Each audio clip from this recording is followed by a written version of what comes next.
Hey, hey, got Joe Hanvey with me, man. What's going on, buddy? Not much, bud. Just hanging out. Yeah, I just wanted to tell the audience this was last minute. I was just like, hey, Joe, you want to come on? Because I saw your video that you posted, and I know you've been posting some really good stuff. And Joe's links to his Facebook and to his YouTube are in the description. I may add more links just as I think about him while we talk. But first, I wanted to have him come on because 2 nights ago, I think it was 2 nights ago, he was on Discord. I invited him into Ether Cosmology, and we were just talking all kinds of awesome stuff. And he has this little dome, and he was showing, and I'll have him do this in a second. He was showing how a 24-hour sun is possible in our realm.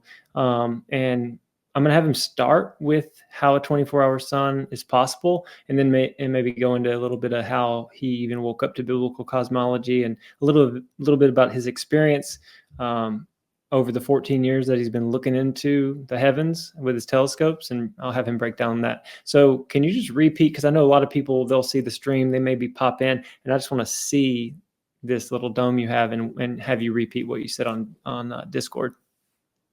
Yeah. So first and foremost, like I'm a biblical cosmologist. I believe the scriptures are the inerrant, inspired word of our Creator.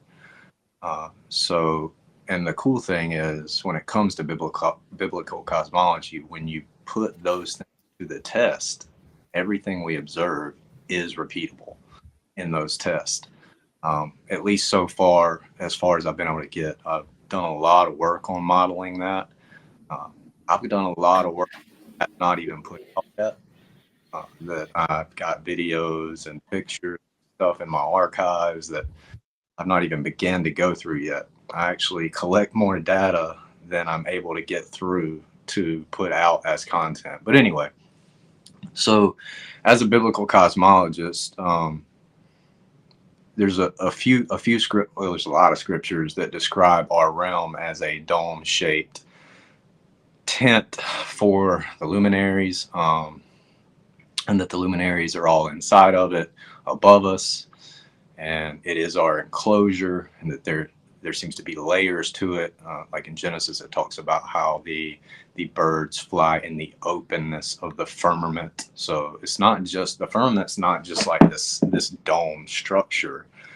That is one part of its anatomy. Just like we have an anatomy, the firmament has an anatomy, and everything from the floor to the other side of the firmament is the firmament.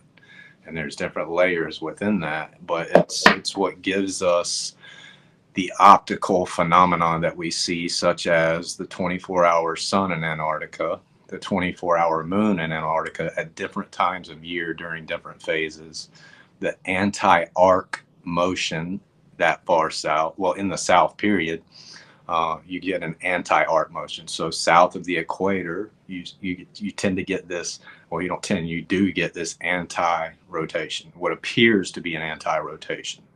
And that's south of the equator. Inside the equator, you get the opposite of that rotation. So we have the arc and the anti-arctic.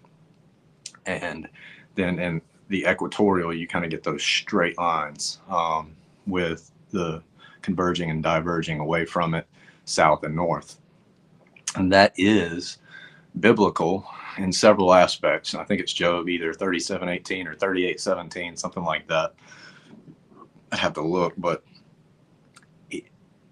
in different translations, the three main translations go like this: that he spread out the sky as a cast metal mirror is one; that it is a bronze, like a bronze mirror that reflects heat is another; and another is it is as a molten looking glass. So this would be kind of like a molten looking glass, and this will give you that anti-arc phenomena at the southern edges. This is the small dome you were talking about. So this is kind of like what our realm, what's above our realm looks like. And inside here, where you see my finger, is our livable sky where the birds fly and all that. Now this flat part is the superfluid ceiling. And then inside of that, and here is where all the luminaries are. And what happens is out here in the southern parts where my finger is, you see an anti-rotation because of that. And it's most likely a crystalline structure, the superfluid ceiling, the way light is manipulated by it also creates like a mirror type surface and mirror type imaging within it. In the scriptures, we're told not only is it like a cast metal mirror, a bronze mirror, a molten looking glass, the bronze mirror reflects heat. Well, a mirror that reflects heat is kind of like a solar cooker. It is a dome shaped that focuses energy and light into a point, a focal point that creates heat, which what I believe our sun is. So that kind of describes the sky above us. And we're also told that it has a crystalline aspect to it because it's likened unto sapphire many times in scripture. And so with all of that, we know that the enclosure is there because we have gas pressure. It's super reflected if it's like a dome-shaped mirror. And then to have a superfluid ceiling, which answers many questions, not just the optical phenomena of the luminaries, but also horizontal equipotential lines of voltage, because it would be our second Gaussian surface. The superfluid ceiling also creates kind of like a secondary enclosure within the enclosure that allows for light to actually exist, because light needs to be closed. There needs to be a medium that is then hit with an electromagnetic charge. So all of that is answered by the celestial dome and superfluid ceiling, and it perfectly accounts for all of the celestial phenomena that we observe, from star trails, northern and southern, to the Antarctic 24-hour sun, to the northern 24-hour sun in the Arctic at different times of year, to the way we view the moon. Like, there are times of the year in Antarctica where you're going to see a 24-hour moon. Specific phases depending on where it's located in relation to where the sun is located. Iceland, for instance, in the north, during the northern summer, Iceland doesn't see the full moon for several, I think it's like 3 to 4 months. They don't get to see a full moon. Wow. So far out over Capricorn, whereas the sun's over Cancer. So the full moon's always opposite where the sun is. So during the summer for the northern part of the hemisphere, you would get a 24-hour full moon cycle, and it's probably a few days, several days before the full moon, and several days where you also get a 24-hour moon down there. Yeah. The crystalline structure, the superfluid ceiling that acts as a two-way mirror. Also, I mean, you have our atmos alone, which is full of water, which is super reflective. So we're literally living inside of this optical mirror kaleidoscopic type scenario. Hey, I queued up the section at where you talked at the Truth and Freedom Conference. I'm going to show this to him real quick. Just let me know if you can hear it. It's just like this here. So if you think about the celestial dome, and what I believe is the energy. Can you hear that, Joe? I can hear it. Okay, I'm going to play it for just a second, because this is your understanding of what the sun even is, or how it even presents to us. Energy of Earth, the like in that electromagnetic section right there that's coming from that metal mirror focal point, the center of that would be the focal disk of the sun, and that is being created in the superfluid. To my current understanding, that would be what I would claim. The sun could be coming from outside as well, and still being focused to a point like that. And the thing is, that focal point is going to move based off of your perspective to it. So it's got an apparent position, not a physical position in our reality. Wow. I'm going to play it for just a second. Magnetic energy of the surface of Earth is coming upwards, and we can actually test that the voltage gets higher as we go higher. And so from the ground, it's not that much, but the higher you go, the more voltage there is, which there's a lot of study behind that, and Austin could probably elaborate on that a little bit better than I can. But what I believe is all that energy from the surface of the Earth is coming up, and it's being collimated to a point at the top of the celestial dome, which is most likely Polaris or something similar. And then it is being, after it's collimated, it is sent back down in a focused beam of energy, or focused beams of energy that are still invisible. But once they hit the superfluid, they hit a medium that can excite and become light. And that's what creates the sun and moon. So the sun and moon are the Earth's energy rising up, collimated to a specific point of reflection or refraction, whatever you want to call, and then sent back down. And once that energy hits the noble gas, even if it's just a noble gas layer of helium or krypton, then it can excite and become visible light.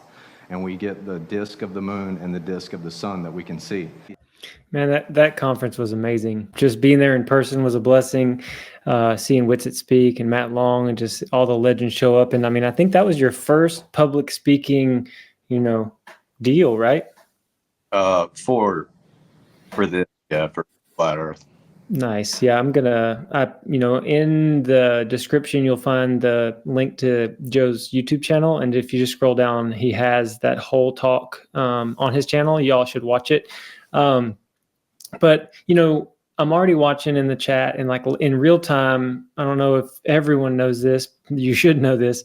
Whitsitt and Jaron and Elizabeth and Will Duffy and McToon and McKeegan and just the whole and even there's another guy, I don't know his name, but he's doing a documentary. Supposedly he's a new flat earther that's doing a documentary while he's going down there. And then Candace Owens' producer, Mark Herman, is going down there. And so all these folks are heading down to Antarctica to see if they can observe a 24-hour sun.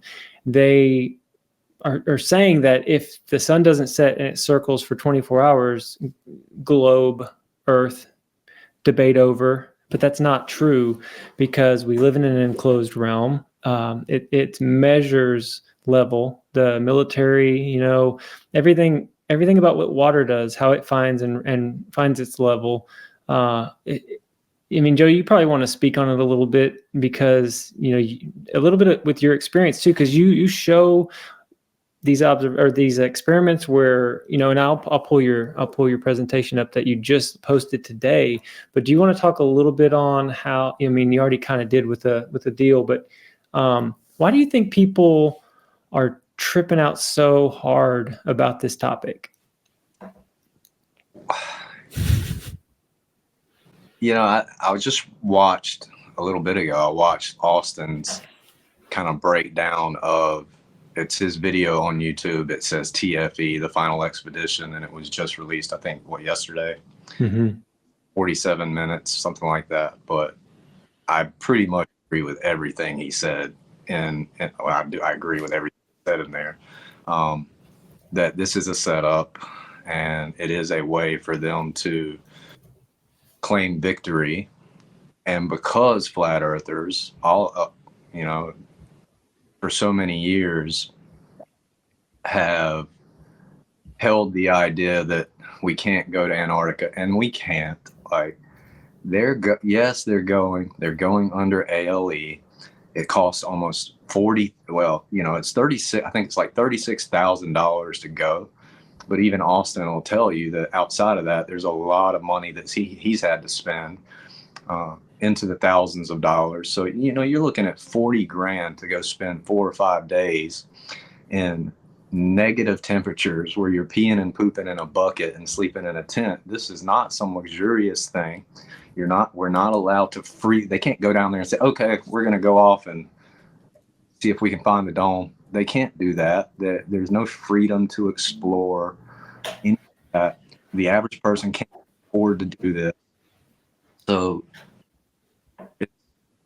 this is a once in a lifetime thing for flat earthers, and it's going to be awesome for flat earth. The downside is they're going to use it as, globe wins, we're victorious, and they're going to dance their dance and, pat each other on the back and give each other all these accolades, and Will Duffy's going to get rich off of it and that kind of stuff. They're going to see the 24-hour sun. It happens. I'd be willing to bet just about anything on it that it happens, especially now after modeling it and testing what the Father told us in the scriptures. He told us how he made it. He's not lying. I've had people say, well, why would your God deceive us and make a sun work in Antarctica like it would work on a globe? Well, he didn't deceive us. He told us he made a mirror sky for us. And that mirror dome sky actually produces that phenomena. And if you think about it, it's actually pretty cool because it equally distributes the light across an area that normally wouldn't have equally distributed light. So it's actually quite beautiful and just majestic in my opinion. And again, like Austin said, this is going to be great for flat earthers. The more truth we have, the better off we are. I think a lot of people are freaking out because so many big name flat earthers over the years have said things like, well, a 24-hour sun would disprove the flat earth. That was just them not thinking. I never took that position. I did think it most likely didn't happen because I never really investigated. And once I started modeling it, and when I set out to model, that was what I set out to do, was to model the luminaries mainly, because that has been the number one argument from globers for as long as I've been in this. They're always saying, well, just look at the lights in the ceiling. Just look at the lights. And that's why I bought my telescope. One of their challenges was just go look through a telescope. Now, tell me, just go look through a telescope. I know they don't know what they're talking about. They're just repeating a talking point. There's way more to it than, oh, just go look through a telescope. So, it's like Austin says in that video. I would recommend everybody go watch it because I think he really exposes his true feelings in that. The truth is on our side. Here's no investigation, never has, never will, and it is not us being hypocritical to say, okay, we were wrong. A 24-hour sun is possible because guess what? We have new information. Do we have new information? I can take and test that information in a model and get the phenomenon to work. Now, does it work as perfectly as we see in real life? Of course not. Like, yeah. Like none of us are. I'm playing with Legos. Give me NASA's budget though. Give me those kind of resources. Let me go freely explore to where I don't have to worry about, paying my bills and stuff back home, and I can let other people run my business for me while I go do this stuff, and I'll figure some stuff out. Let me go to the North Pole. Let me go anywhere I want in Antarctica freely to do whatever I want and set up teams to be there at all different times of year with telescopes and solar scopes and thermal scopes and compasses and GPS and just everything we can come up with to run tests to figure out exactly, because we know for a fact once we get beyond the equator things get wonky. We had a question in the chat, and questions are definitely welcome, and I'll most likely open this up for anybody that wants to join and ask a couple. He said, Kevin Samuel said, explain why we don't see two suns in your demo. And then below he said, aren't there two suns in the north and the south when you do your demo? So I think he's trying to understand, how could there be a circling sun in the south, but then I don't know, maybe in the AE map, this might help. Is this kind of what helps understand what might be going on? Yeah, this doesn't really give a great representation because this is the idea that there's going to be two visual suns. There is one apparent sun, and it doesn't have a physical location within our sky. It is an apparent location to every observer at any time. Because the way our sky with this super reflective dome and the super fluid ceiling above us, you get this almost kaleidoscopic view out of the edge, crystalline type structure, to where you get a perfect representation of the true source of the sun, wherever that is. but its true source we're not seeing. We're only seeing the apparent representation of that physical source above us. And that's the best way I can explain it. So that picture there, think about the sun moving inside of that central area that says arc. Right. Side there would be from Cancer to Capricorn. Well, you never get an overlap of anything. You're only seeing an apparent sun based off of your location, which is true for everybody, even in the north. So there is one sun that is visible to everybody.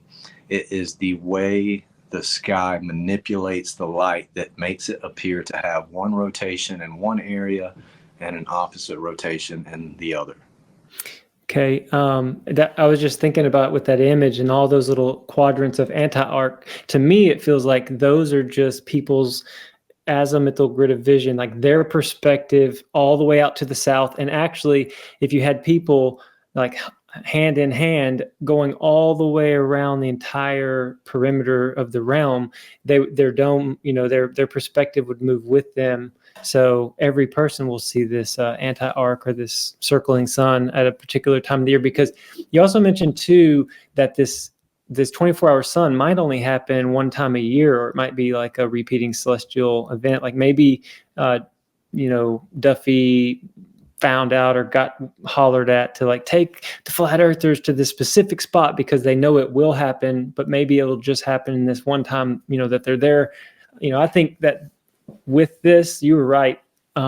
More attention being brought to, do we really live on a spinning, wobbling water ball going around the sun, or is it a stationary topographical plane that's not moving, that's enclosed in a firmament like the scriptures say?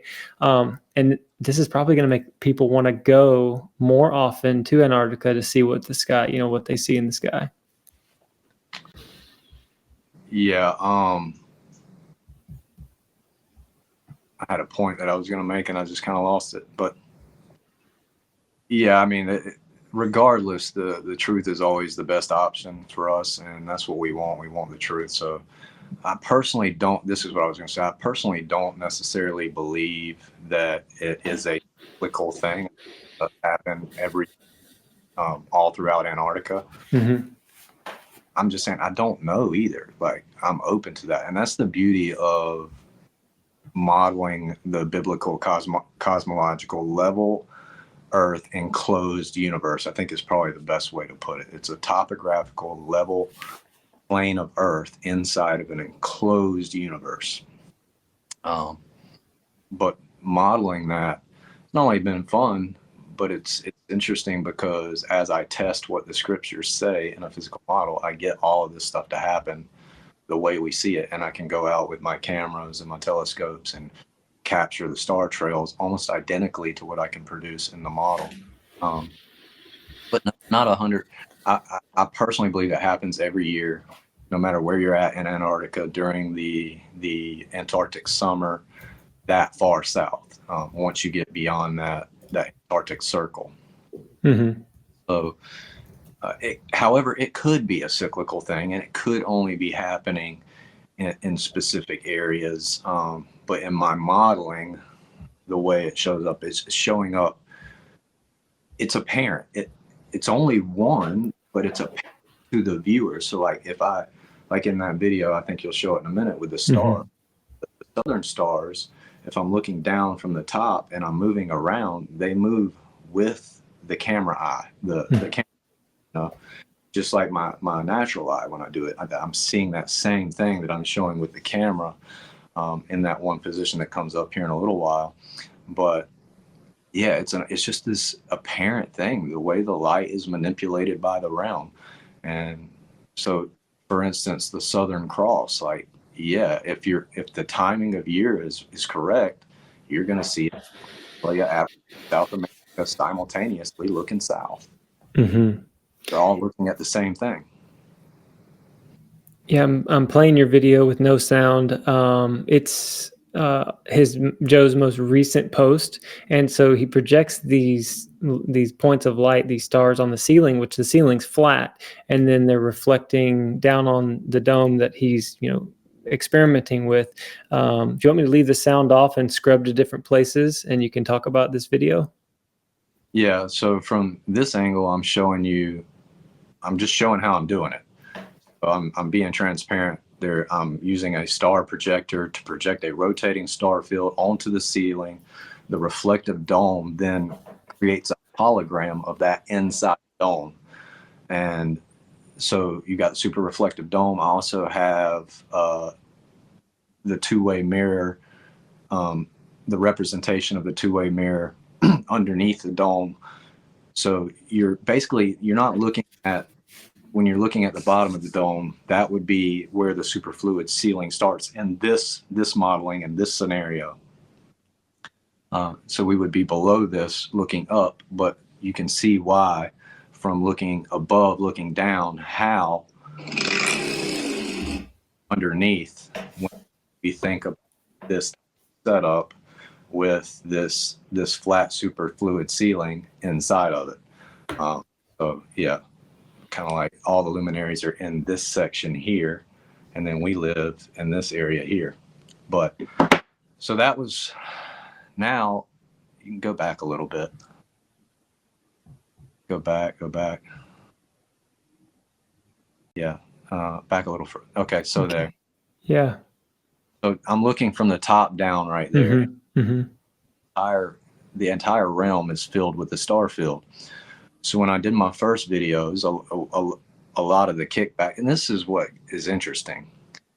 For how many years have you heard globe proponents say, show me star trails on a flat Earth? Mm-hmm. And then you show them how they're possible. And instead of saying, wow, he actually showed that it can be possible, they immediately come with a cognitive dissonance, and they're like, well, then why do we see different constellations in the south? And that's fine if you want to ask that question genuinely, but you can tell when people are being disingenuous and they're just firing off these gotcha questions instead of saying, wow, he actually showed this anti-rotation we've been asking flat earthers to show for 20 years, or over a decade. So from above, you see it's covering the whole realm. So from the equator south, you get the anti-rotation. From the equator north, you get the arc. Mm-hmm. So you get the arc of the Arctic and the anti-arc of the anti-Arctic. And you can see how from there, it just looks like a star field in the north. And you can see all the empty space, what looks like empty space around the southern part of the dome, right? Mm-hmm. Scriptures, it says he spreads the north out over the empty space. Yeah. And that's another thing, we're testing scripture here, and it passes the test. It literally does what he said it does. So now I'm coming in and showing you how you're getting this anti-rotation in the south. So you see that northern rotation when I was back, but as I come in, it starts to bring that southern rotation down the dome to the southern part of the hemisphere. And they are anti to one another. Mm-hmm. That's so cool. One motion, there's one field, it's moving in direction. It's an apparent thing caused by the way the creator made the sky.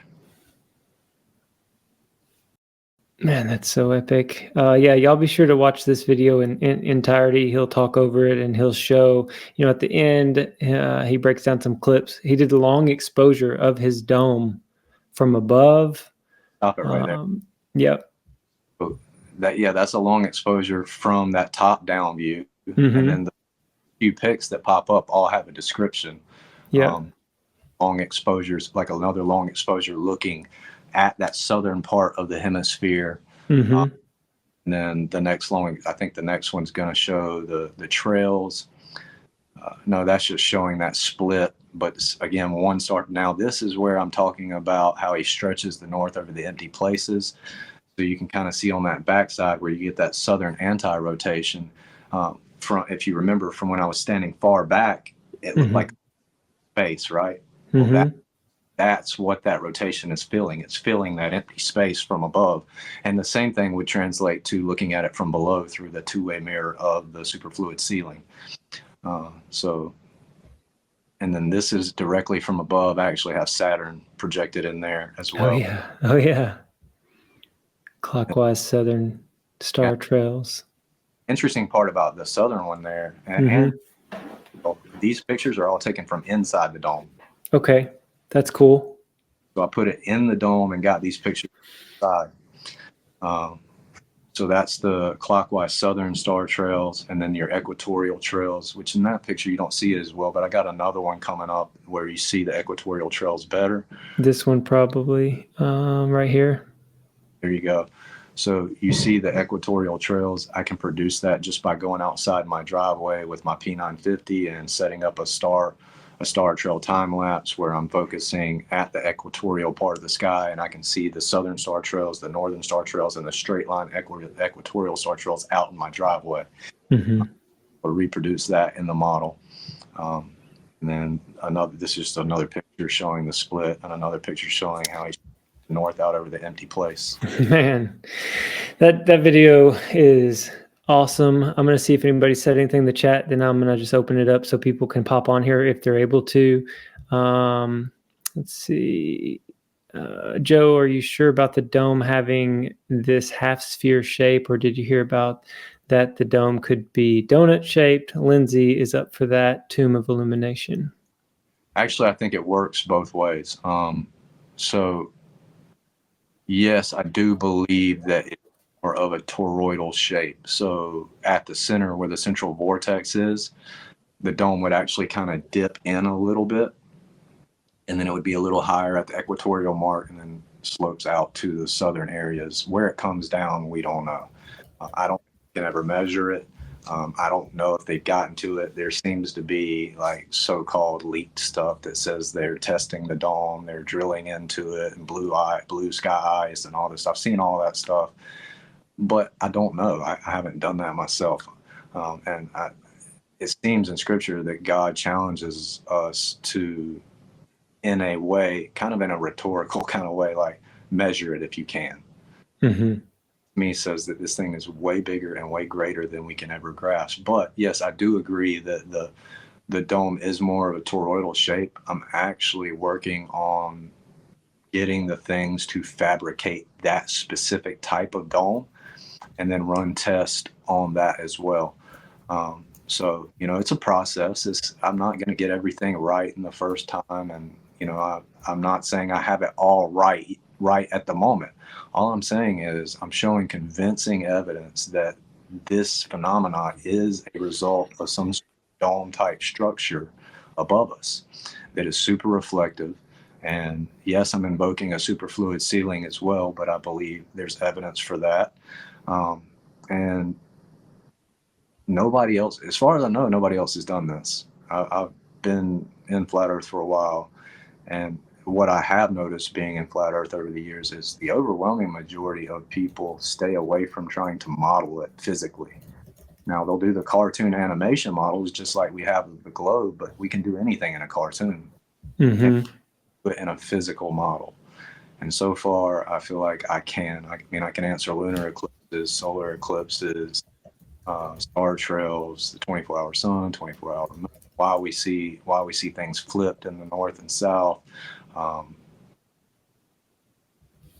horizontal lines of equipotential voltage, the gas pressure we have because we have the container, how we have 70% water that is resting at level because we have a container that we're inside of.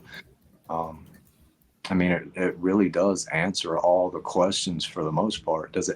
Can we answer every question? No, but the globe can't even do that. That's why they come up with stuff like dark matter and dark energy and all these pseudoscience nonsense things. But model a lot. Yeah. I dropped the link for other people to join, but until they get here, I had mentioned you had been in this for 14 years. Do you want to give kind of a brief story of how you even went from the globe teaching when you were a toddler, like all of us, to wait a second, I need to look into this?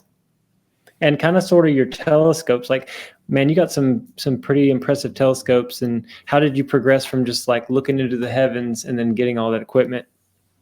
Yeah. Well, it probably started somewhere around 12, 13 years ago. It might be now, but somewhere around there. It really started, I was training a new guy when I was working before I had my own business, working for other men, was training a new guy, and he challenged me about scriptures and how accurate they were. I was like, and I had to train him, and he's going to be with me for a while. So I'm going to go and read these things, and maybe I can disprove them, or at least I'll have something to talk with the guy about. And that really led me down the path of studying pretty much all the different religious claims and religious text, and then history and things like that. I always knew growing up that school wasn't right. Like I did well in school, but I hated it. Like back then I couldn't have told you what it was that irked me so bad, but now I know it's because we were being told how to think, and not we were being told what to think and not how to think. And I've never been cool with that. I like learning at my own pace and doing it on my own and figuring things out on my own. That's just how I've always been. So I knew school was bad. I just didn't know why. Now I do. But I got into really studying religious texts and religions. It just led me to the scriptures that are the most miraculous writing that we have to date. There is nothing that even compares, not even close. And any scholar worth his weight will tell you that. Like, even if he doesn't agree with it, he'll tell you that. He'll tell you that this is a miraculous book. Like Jordan Peterson, I think, is a good mainstream example. He's not really a believer, but he will admit that the scriptures are arguably the most profound writing in the history of mankind. Mm-hmm. So that's kind of what led me to the path. I ended up in church at the time, teaching some apologetics on scripture. And I got into kind of end time prophecy and was tying that into how the scriptures were talking about cosmology in the end time. Just started finding things that didn't really make sense. And that was probably 2010, 2011, 2009, 2010, somewhere around. And that just kind of led me down the path. Now, I'll admit, until 5 years ago, I just kind of, like, it doesn't really matter. It's not a salvation issue, although I knew in the back of my mind that it did. But every time I brought it up to anybody, it was just like, it just completely got shut down. There was no openness to talking about it. And I was just kind of like, whatever, being apathetic towards it, which, 5 years ago, I decided it's time to not be apathetic.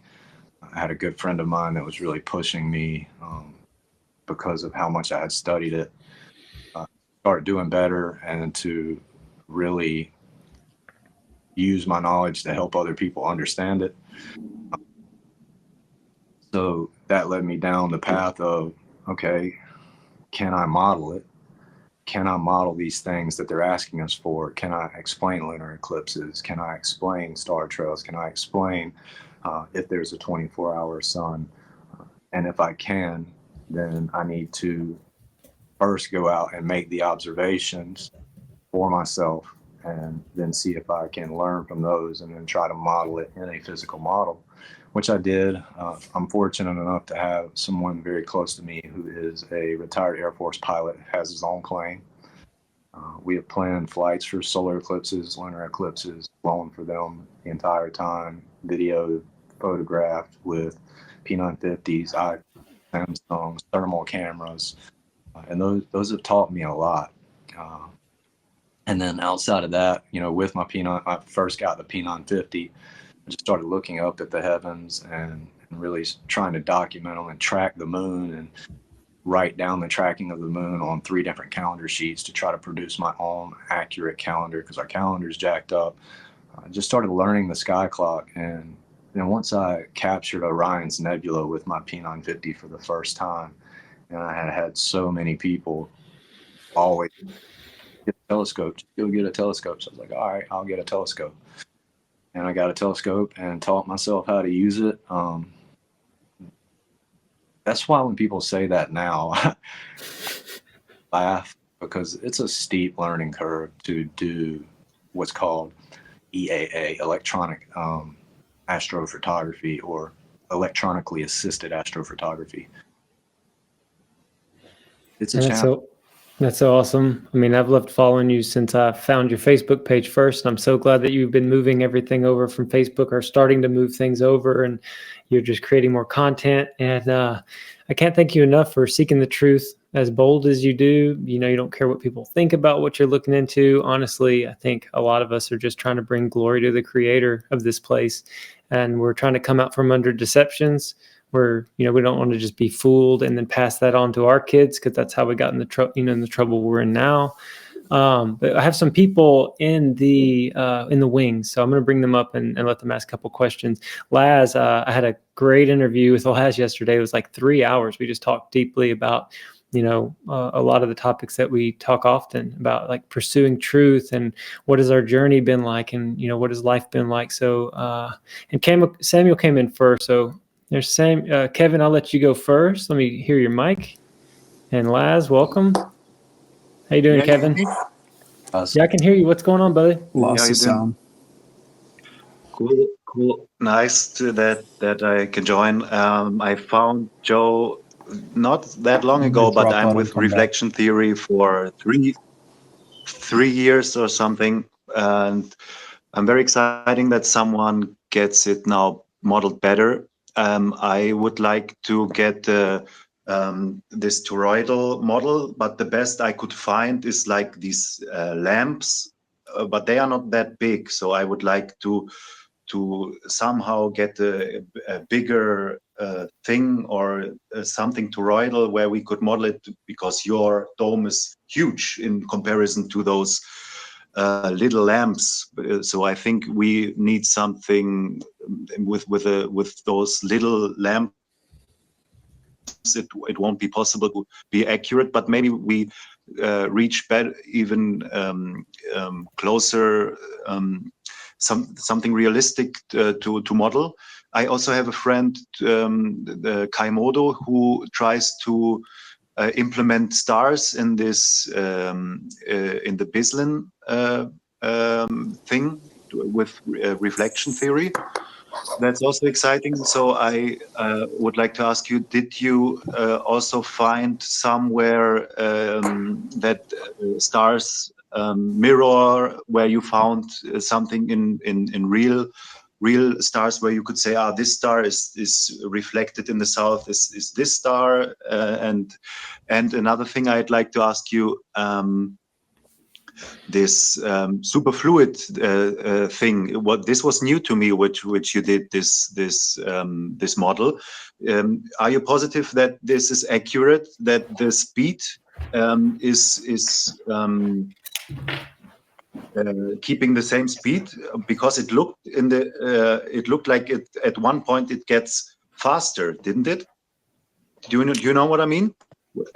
The star field keeps the same speed. Yeah, it doesn't change. It's the superfluid model. Yes.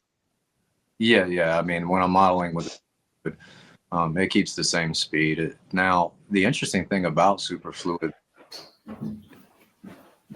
like a perfect medium light to exist, because and you hit that with an electromagnetic charge, especially focused, when you're going to get a focal point of light.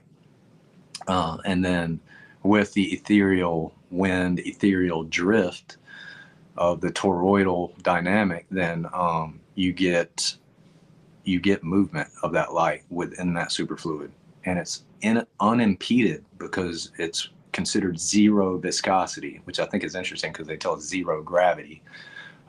But yeah, it's there's a lot to that. I believe, though, like when I model the superfluid, I can actually recreate nebulas that I shoot with my telescopes fairly accurately, like that match what I'm seeing with my telescopes, like the Bubble Nebula, the Pencil Nebula, the Eastern Veil Nebula. I showed a lot of that in the Truth and Freedom Conference, I believe. Northern Lights, I can recreate that by assuming a superfluid. So the superfluid is there. It keeps the motion steady and constant. I don't think it changes speeds at all. Personally, I don't even think the sun's changing speed. I know a lot of people think when it gets out south, it's changing speed. I just think it's the way the realm manipulates the light. I believe Enoch clarifies this quite well. That's a whole nother topic though, but that was, I'm trying to remember your first question. What was your first question? I think I answered your second question first.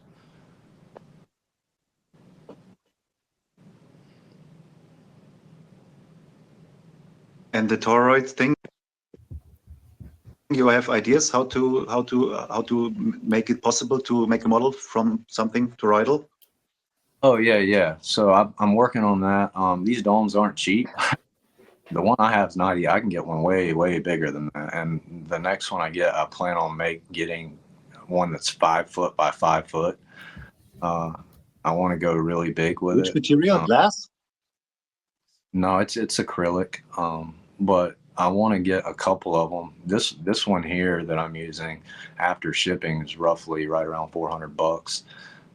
So the next one's going to be probably $600-700 to get the larger one, and I need to get a couple because I'm going to modify one to make it a toroid and produce those crystalline like sections, hopefully on the outer portions of what would be the southern part of the hemisphere, and then also add in a superfluid sealing in the form of water and water and two-way mirror, and then run the test in that. And then I think your other question was, have I been able to match up stars as reflections? Personally, I think it could work that way. I think that the southern could be reflections of the northern, but I really believe that the whole star field is being stretched across the realm. So we do get different constellations converging and diverging to and away from the equator in the south, and converging and diverging to and away from the center in the north. But then we also have constellations like Orion, for example. So Orion, when the sun is over me in the north, over Cancer, over us in the north, Orion is seen in the south. But when the sun moves, Orion shifts. So Orion is to the south of the equator in our summer, and then he's a little north of the equator during our winter, which is why we see this shift of being able to see him from north and south at different times of year.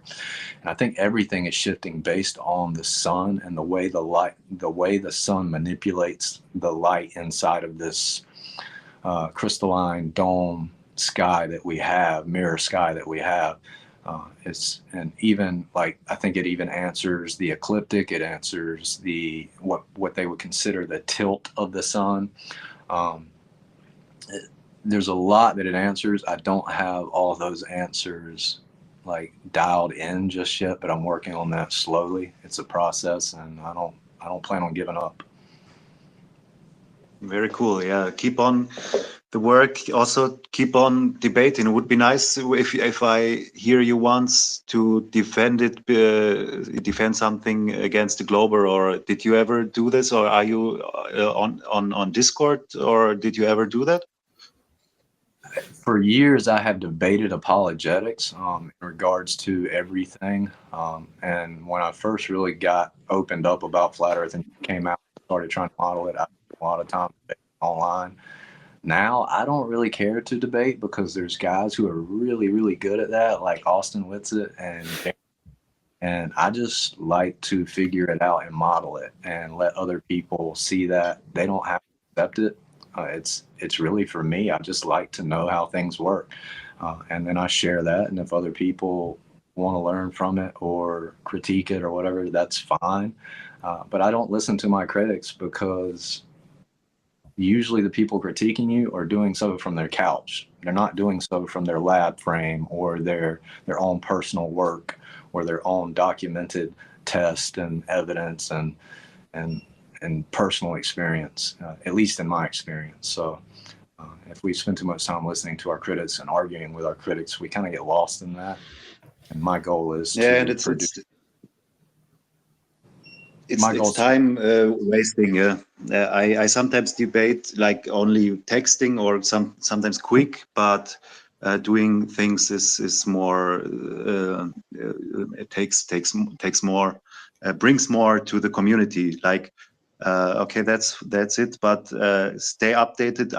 I'm similar because I do tests. My next test will be I will falsify refraction. I built a cardboard thing over some feet and will heat lamps and ice on the bottom, and then we will see that we won't see over obstacles, around obstacles. And I use all the supposed formulas which should work after Bislin, and yeah, I will set this up in the next weeks. I ordered the lamps and everything. So yeah, that's it for me. Keep up the work. You've seen the Firmament Trackers app that's available on Google Play? I heard about it. Stephen Alonso, it's a new take on Walter Bislin, but it shows the luminaries, and it's quite a good model. I would recommend people check it out. Thanks, Kevin. Laz, what's up, brother? Yeah, what's up, guys? Can you hear me okay? Yeah, real clear. Awesome. I'm in a tire shop getting some winters for this Toronto weather. So if I get interrupted, just that's what I'm doing. Great to meet you, Joe. Funny enough, it was exactly your model that I met Run Boston Bear on when I was on a space with Dave. And this is the exact question that I asked Dave because I saw him post it that day. So I didn't know coming in here that it was you that came up with it. And I just want to say, man, like, amazing work. You know, there's a difference between believing and then knowing, which a lot of people awake to it, but then going one level further where you're understanding and actually modeling. And it's amazing that you do this. And I'd like to ask you, like, how can we support you? Like, are you using Dome yet? Are you using crypto? Do you have a Patreon? I got to put you guys on mute just for 1 second while you answer this.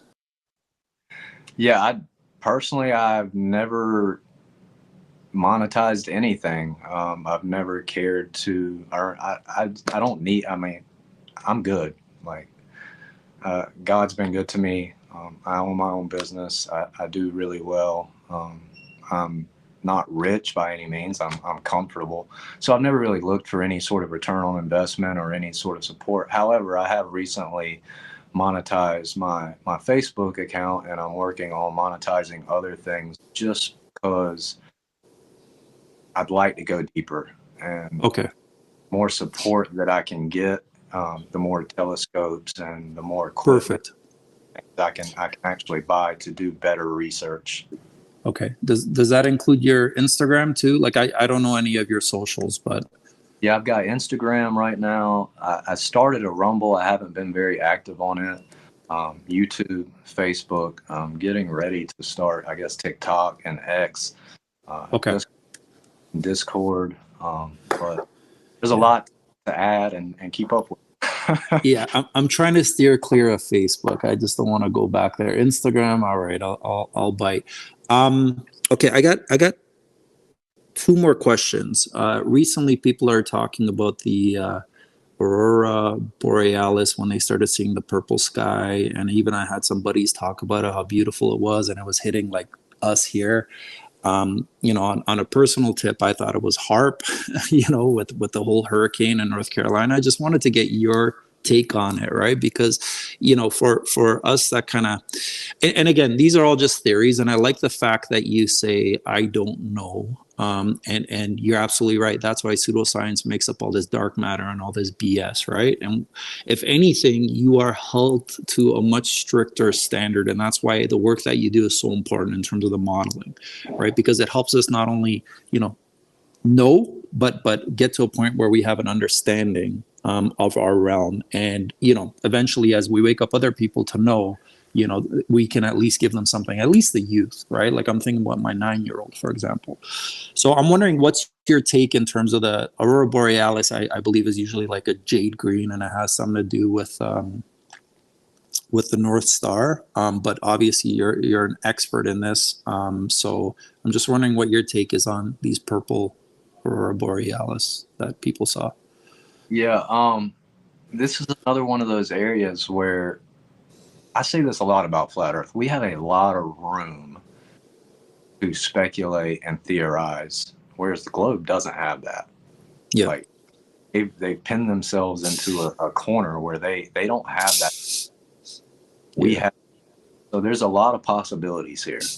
Is it possible that HARP is enhancing this phenomena? Yeah. Do I believe they're creating it solely by themselves? I don't believe that. Is that also a possibility? I wouldn't rule it out. However, the auroras are not always green. They are multiple colors: violets, pinks, greens, blues, whites. It just depends on the intensity, your location. Okay. I do believe personally, this is my personal belief, I think everything's tied to the sun. And the sun is a representation of Jesus Christ. So, for instance, the sun's movement through the zodiacs, from birth to death to his gospel being spread across the earth every year. So it's like on repeat. And the sun is kind of a representation. So everything comes from the sun. And we have this, what they tell us is this 11-year solar max cycle. And we are in that now. We're either in it or we are about to enter it. I have to double check. But I know we're very close to it or are in it. And you're going to get a lot more electromagnetic activity during those cycles. And you're going to see the aurora borealis be more active and spread across a greater viewing area, in my opinion, because of that. So that's kind of where I stand right now, is that it is the sun causing it and not man. Is man able to perhaps manipulate and strengthen it? Yeah, I wouldn't rule that out. But I really believe it's tied more into the sun and the solar cycles and signs and wonders kind of deal. Awesome. Thank you for that. And that makes a lot of sense. Now, I went down this deep rabbit hole that Dave recommended, this 5-hour. So there's the Old World, which is the Hibbler, the 90-minute, but there's another one which is Lost History or something like that. That starts off with a 7-part series, and it talks about the Book of Enoch. And I'm on like the part 2 after the 5-hour. And what really interested me was when it talked about the moon as a map of the earth, but it only shows, like, it shows much bigger and where we are based on that. I think it's Czechoslovakian clock where we have that little circle and it's moving. And essentially, I guess the southern part that's on the western part of north, if that makes sense, is always melting and the other side is always freezing if it is moving like that. Now, I don't know how much of that is true, but it's really, really interesting to me, especially in terms of what year it is, because I've heard a bunch of stuff and I'm at the point where I don't believe anything. I don't know if they added a 1. I've heard stuff like, where it's off by 1,000 years. But what it also said too is by looking at the stars and looking at, if you understand the Big Dipper, for example, and you understand the summer or I guess the winter and summer solstice, and then where it's at its outer rim, you can kind of tell by looking at the sky, looking at the stars, what our time is. So I'm just wondering, again, I'm going to mute you in terms of this answer, but what year do you think it is based on, your expertise of the stars? I mean, I'd have to speculation. Like I don't know, because there's a lot of confusion, all of that. However, I am a biblical cosmologist, so I do believe that we're roughly 6,000 to 7,000 years in. I don't believe your cycle has ever been completed. I do believe the great year cycle is happening, and the great year cycle in our model is fit best by the moon map theory. Whereas in the heliocentric model, it is the axial tilt that is causing that 26,000 year great year cycle. Whereas with us, it's just the movement of magnetic north around geographic north and dragging that livable circle with it, giving lands times of furloughs. So it's like a renewable system. so that's kind of my take on the Great Year Cycle and the moon map theory. I think the moon map theory is the best flat Earth model currently. Am I 100% on it? No, I'm not, but I do think it at this point answers more questions than any of the other models and fits the observations that we see better than the other models. So I want to make sure I understand that. So you're saying we're at about 6,000 years of that 21,000 plus cycle, and this is our first time, you know, again, according to your best guesstimate, like. Yeah, I think that during the days after the flood is when that cycle really began. I believe pre-flood, the entire realm was livable and basically like Florida, Wow. where temperatures and lush vegetation and everything was giganticism was running around. So like everything was just bigger and better and healthier and stronger. And then the entire earth was completely changed after the Great Deluge. And in the days of Peleg is when I believe the lands were separated and sealed off, which is what scripture said. So yeah, I think we're roughly 7,000 years. Some argument there about the and then so when you're talking about the flood, does that include the mud flood, or was that a completely separate event where I liquefied the you know, and then with the old world buildings? I'm not 100% sure on that. I tend to think that the mud flood and the Great Deluge, that's kind of where I lean towards. I'm really this one though, because it's very possible that they were using frequency tech to liquefy the surface and cause that phenomenon to create a great reset. When you look at things like orphan trains and because in the early 1800s, all the factories were filled with kids, not adults. There were orphanages, huge orphanages all over the place, and all these kids without parents. You know, something weird happened right around the Napoleonic Wars, and the Napoleonic War doesn't really make a lot of sense in the historical context they teach anyway. So there's just a lot of been hidden from us. We're trying to uncover truth without any sort of reliable resource to help us because it's been intentionally hidden. Yeah. And funny enough, I found this in my car. It's my son's cube, and it just feels like just when I'm starting to understand, it just gets mashed up some more. So now I gotta go down some more rabbit holes. But as Dave says, you never get bored. This is amazing. And again, like, I really appreciate you, man, that you're doing all this work. It's very, very interesting. And if more people step up and do modeling to help with the understanding part of this, I think we're going to be that much better off. And, you know, eventually maybe this will lead to a new form of education. I personally write children's books, so happy to take, like, children's books are easy. They're just 32 pages. So you break it, I break it down into 8 topics, 4 pages per. I can make it rhyme. So if there's anything that you want to teach the children, I'm happy to collaborate with you, give you credit. You know, because if we start them young at age 2, like it's the best way, you know, in terms of the next generation. And like you, I'm just doing it to expand minds and awakening. It has nothing to do with money. Again, I got to put you guys on mute. That's something I say all the time, is that Satan uses the scriptures way better than we do. And I think it's Proverbs 22:6 that says, train up a child in the way he should go, and when he's old, he will not depart from it. Well, think about the globe. They started us on that from birth.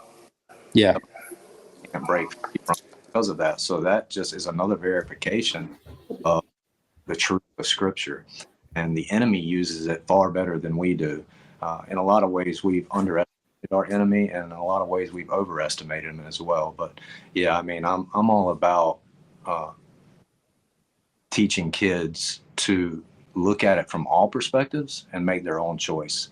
A good friend of mine was over recently with his kids, and they homeschool their kids. And I had a bunch of people over, and the topic of flat earth came up, and I just looked at his son, Caden, and I said, Caden, not what your parents tell you, not what anybody else tells you. What is your opinion on this? And he gave me his opinion and not what anybody else had placed in his mind. And I find that to be where we need to be as a society, where we're not forcing people what to think, we're allowing them to learn how to think. Yeah, man, I really like that. I wanted to make one comment. I think that when you're talking about the great deceiver, the king of the air, Satan, Lucifer, demons, Nephilim, and all that, they are stuck under the firmament. They don't have permission to go above. And, if Satan was here from the beginning, just think about how much he can deceive folks like us that only have, maybe 100 years here. So let's see who else popped in. Jesus is Yahweh. No cam. That's okay. Let's see if we can hear you.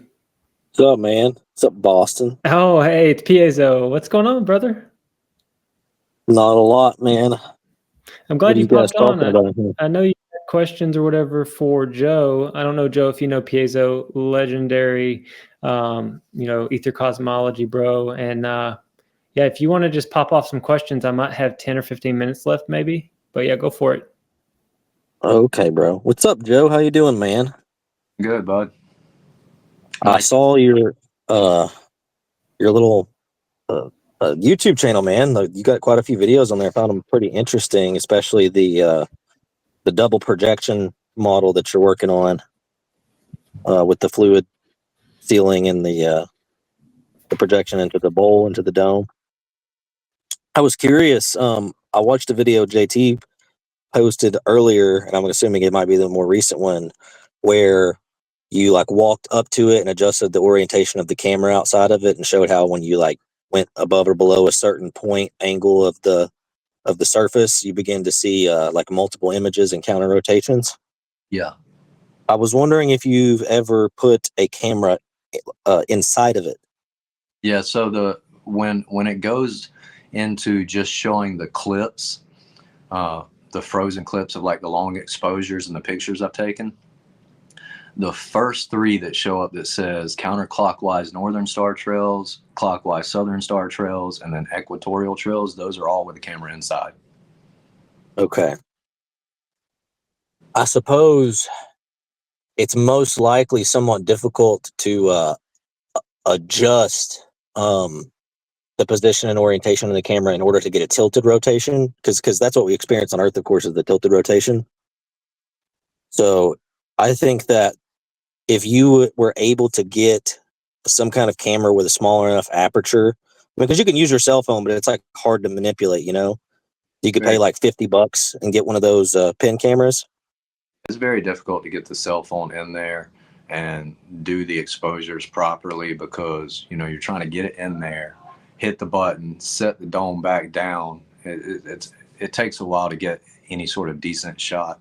But that's one reason why I'm going to get much larger models and get some micro cameras and just keep working. Yeah, man, that would be great, because basically the orientation of the dome changing with respect to one's position inside of it is like a key piece of matching the real world observation that we see every day. So we see like the proof of concept in the general case from outside, that it moves around and changes its orientation with respect to your position. But like, if we want to really be able to adopt as a working configuration, of course, you want to be able to show that that it changes its orientation with respect to your position on the ground, and that is what you just said, like a micro camera or pinhole camera, something like that would probably be your best bet. Yeah, some of my first 24-hour sun videos, I did show that, though. I put 3 cameras inside and captured what's causing the 24-hour sun's apparent anti-motion in 3. Oh, I'm sorry, your voice just got cut out by the background noise. Somebody joined. I said when I first started doing my 24-hour sun demonstrations, which admittedly at first I was learning and I shouldn't have put them out because I don't normally do that. I kind of wait until I've really got a good explanation. But I was pushing the boundaries a little bit and putting it out there a little too early, but it was working properly. I just was explaining it wrong. But in my first demonstrations of the 24-hour sun, I put 3 different cameras inside and Okay. capture that phenomenon from all 3 different positions at once. So it is working, but I do need to make it more precise and better with time. And it's just you know, all this stuff is expensive and time. So No, of course, it's the process, man. It's good work that you're doing. Yeah, so that's the other thing. Actually, I'm glad you brought it up because I probably would have forgotten otherwise. Incorporating the sun, right? So I'm assuming that you're guessing that they're going to see it when they go to Antarctica, right? I would bet on it. Okay. So when I look at I saw the model you made with the 6 circles, and it could be 6, could be 8. We don't know. That's just a, hexagon is the most, it's the most perfect symmetry in terms of a regular repeating, symmetrical shape.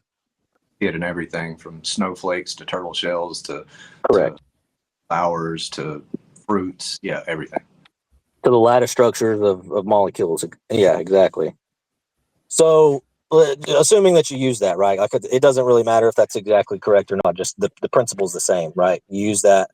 The thing I was looking at that I don't understand, right, is in the visualization, as there's a point in which the sun is directly 180 degrees opposite you on the Earth, and the individual, one of those 6 individual perspective circles goes dark except on the very back edge, and then as the sun comes back around, the opposite edge rotates in the circle, and you can see the dot of the sun being reflected backwards off the opposite side and coming around to the front.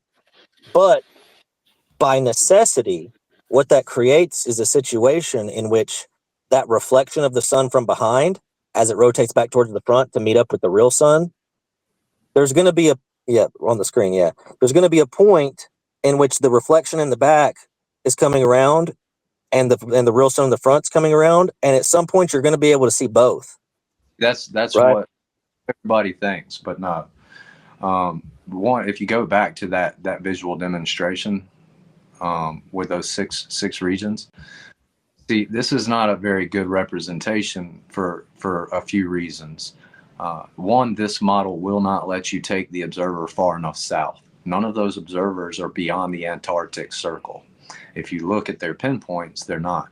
Once you get that far south, you're not going to see any, and I don't believe you're ever going to see any sort of merger or splitting, period, because we all have an apparent view to the sun. It's an apparent view to the individual observer, and there is no splitting or anything. But even still, in this scenario, you move them far enough south, and they're outside of the Tropic of Capricorn, so there would be no connection. And when I modeled that in my model, which I've got a video where I ran a laser pointer in a spiral pattern in and out between a mock Capricorn and Cancer, and do time exposure on that, and there is no merger or connection of the two apparent zones of spiral in the camera's view.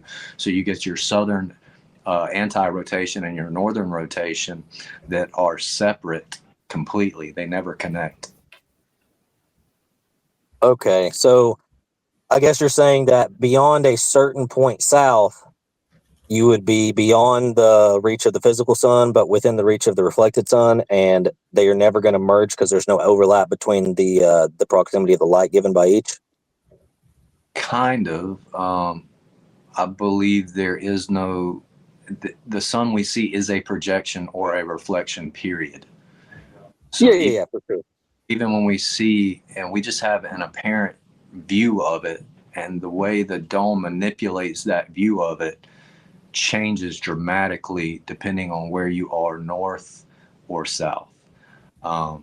So yeah, we're just seeing an apparent view relative to us in our position of the representation of the physical source, wherever that is coming from, whether it's coming from outside or inside.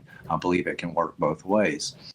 But it is a projected focal point of light within the realm, whether it's coming from outside or it's coming from inside. From everything I can test and see and demonstrate, it is acting exactly like a projected focal point of light, very much like a class 4 burning laser. Oh no, I agree. The sun's a projection, and it has to be. Also, the stars, right? Because in your model, you have like some superfluid ceiling, like it would be within the depth of the firmament, because the firmament's not just a one-dimensional thing. It has a thickness, right?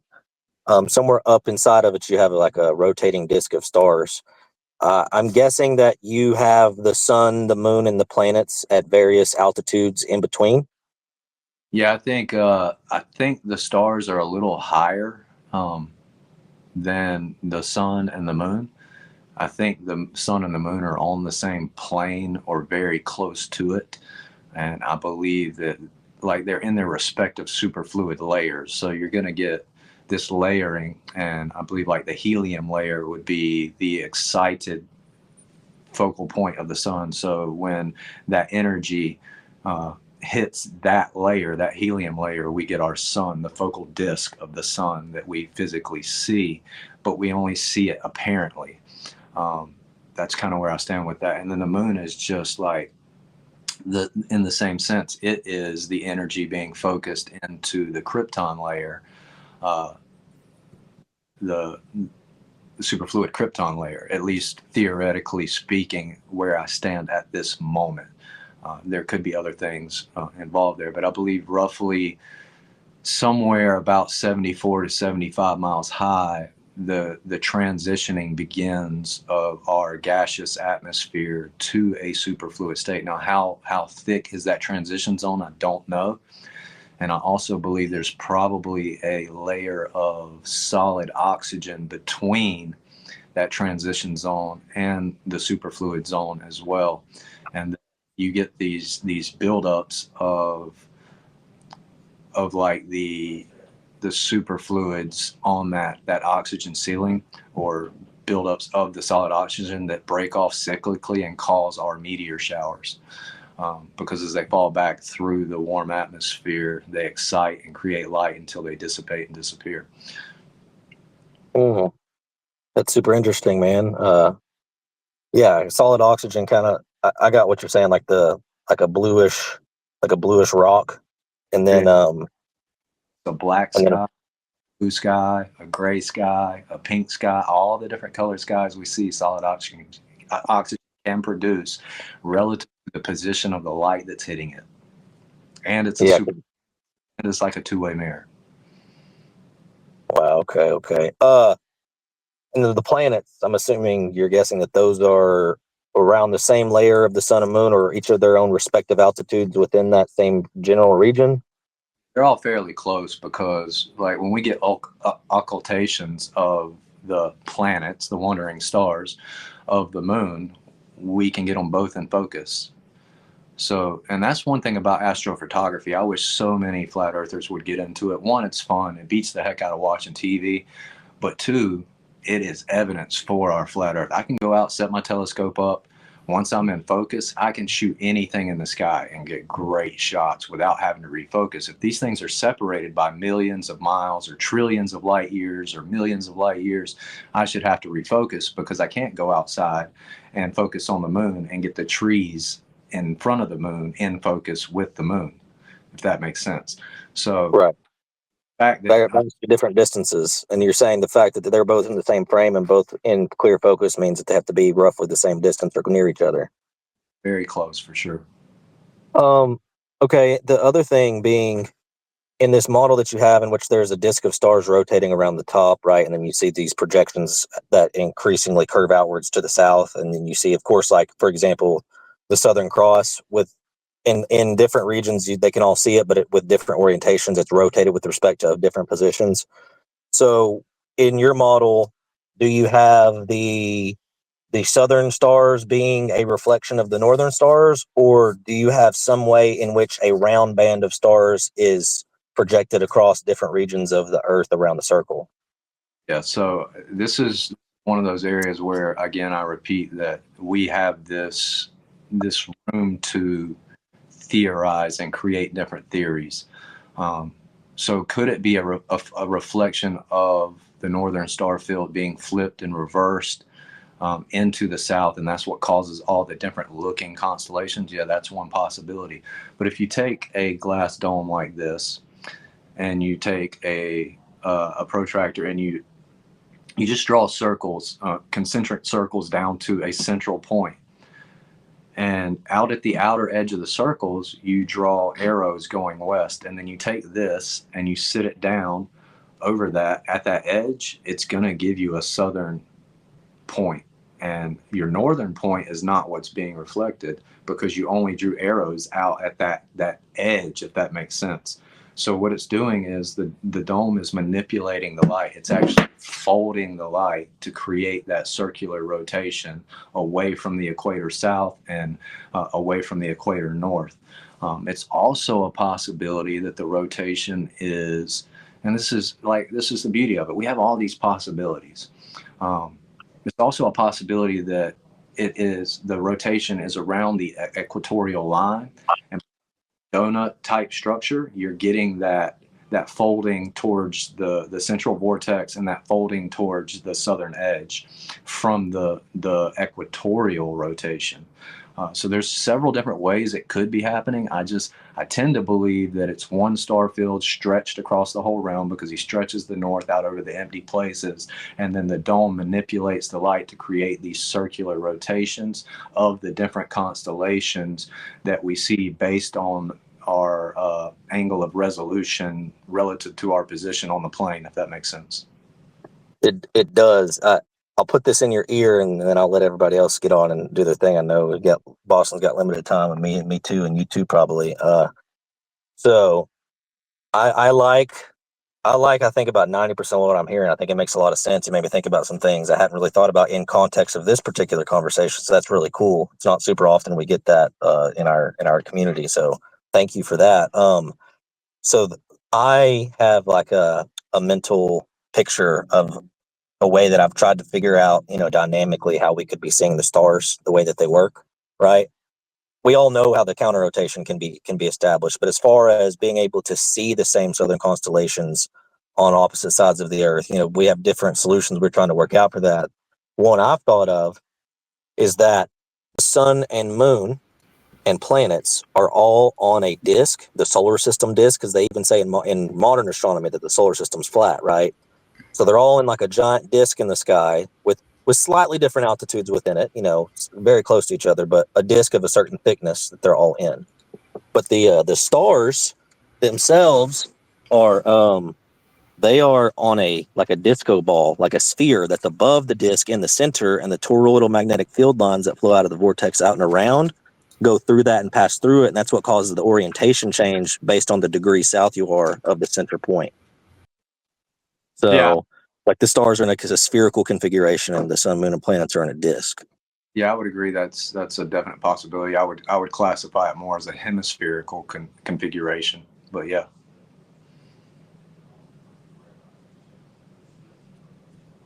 So it's the reason I thought about it is because if you use a stereographic projection, where like stellarium, for example, it's literally got like a spherical shell of stars above and around you. But if you just take that spherical shell of stars off the inside of the sphere and put them on the outside, they're in the same position. And however many degrees south or east or west you go, you just rotate or spin that ball that many degrees south and that many degrees east or west, and it shows you the hemisphere that you're looking at. You can actually use it as a physical tool to see what your sky would look like where you are. Yeah, I think that's a viable possibility. I look at it more like, yeah, I mean, I guess that's a good way to look at it. All right, man. I'll let everybody else hop on here. Thank you. I look forward to hearing some of this on recording Boston's going to have. Thanks for inviting me up, Boston. Hey, man, I'm glad you came up here. Much love to you. And I'm going to have to go, but I'm trying to hand power over to Galatrax to add and remove people because I shot an invite out to Dave Weiss, Witsit, Jaron. I was like, hey, if you got time, if they're just sitting around, they could jump on, maybe talk. So I got to go pick up my kids, and I don't mind leaving the stream going if y'all have a few more minutes to talk. Yeah, I'm open to talk. Okay, Galatrax, you got your ears on, buddy? And does it look like you have control to add and drop people? I sent you a screenshot of what I see. It says sending messages only supported for hosts. Okay. Because you sent me a screenshot, and over on the left-hand side where it says show on stream or hide on stream, you can't click that, or you can click that? That just pulls up like the video that that you're streaming. And if you hit team, like you should be on the team now on the left tab next to guests. Maybe that. Oh, hitting team made me join the team. It said now you've joined the team. Okay. Okay, that might be the next step. I lost And then how sound, do so I feel see free to who's, drop me. See if he can drop me and add somebody, and Yeah. then I'll just follow on the YouTube. Well, I mean, if he drops you, then he'll be able to bring you back up. That's what I want him to be able to do, is like moderate, basically. If like a troll or something comes in and just starts like whatever, porn bombing, he can just boom, get them out of here. And then it'd be cool if Dave or Jaron or Witsit popped in. I mean, I don't know that they can, but it'll only take me 30 minutes to go and come back. And I can move people. How do you drop somebody? for me, it just says hide on stream, add on stream. So like if Dave came right now, in my earpiece, I hear Dave Weiss joined, like really quiet, and then I can scroll up and down the list of people. Like right now, I'm going to hide Joe for a second. So I hid him from the stream. He's over on the left-hand side, and then the option now became show on stream, and that's how I bring him back up, and that's how you add somebody. And where do you see that option? It's just kind of when you hover over their tile, it just is either hide or add. Yeah, I do not have that. Okay. I just have like a little mouse when I hover over somebody. Darn. Or we could take a break and I could go get the kids, come back, fire up another live stream, let people come in. But you know, I don't want to keep you all day, Joe. But man, you're always just ladling gravy. Yeah, I mean, I'm not real busy today, so if you want to take a break and jump back, I'm cool with that. Just shoot me a link and we'll get back to it. That sounds good. All right, chat. This is going to be the cut because I got to leave right now. Galatrax, hopefully you can join in a little while and ask your question or make your comments. But I'll run and get the kids. It'll be less than an hour. I'll get this going again because this is exciting. Maybe we can I can share screen and show. I want to show people how they can follow and track the people on the final experiment. And also I'll link later in the description, Jaron's, it's called like Jer Rants.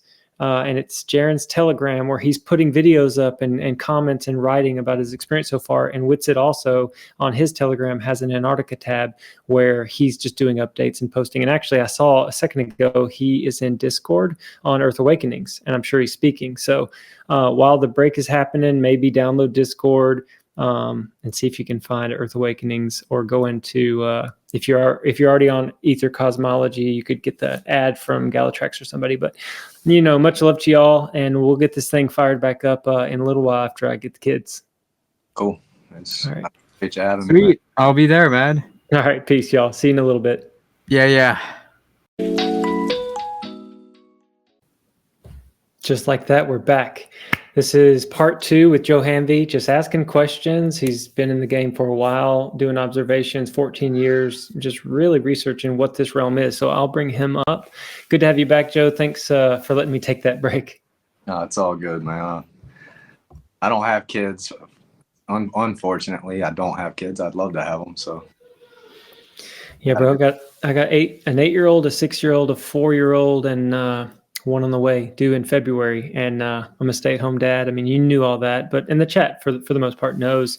And I think, honestly, man, that is a little bit of how I was able to investigate our realm and look into this topic. Because if I had like a job and I was super busy and I couldn't even look at it, there's probably no way I would have ever woken up to many of the deceptions that are out there. But I'm not in this to, be haughty about what I've found out or hold it over anyone. Like, I just want to be humble, and I just want to know the truth because I feel it's beautiful. It's worth it. And I've even told people, like, when I start talking to people and they get real emotional and they get heated and start almost personally attacking me, I say, hey man, hold on.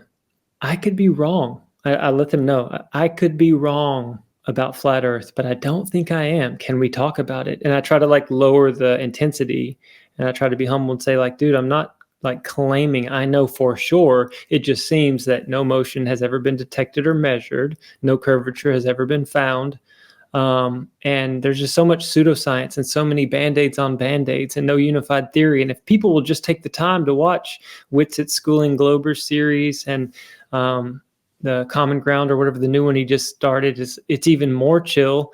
And for me personally, I'll just tell you, I was hungry for the truth. I didn't know where to find it. You can't just find it by Googling it. You can't just find it easily on YouTube. Everything's just hidden and censored. So I mean, I use Dave Weiss's app quite a bit with a question mark to get a lot of those questions answered. And I mean, it's only $2.99. And, you know, I tell people all the time, if you want, I'll buy it for you. You know, just use the referral code RUN, RUN, and I appreciate that. But I mean, Dave Weiss has a 3 Bitcoin challenge, like where if somebody can honestly present one globe proof, that's like up to like $300,000 now. He'll just transfer 3 Bitcoin, but people can't.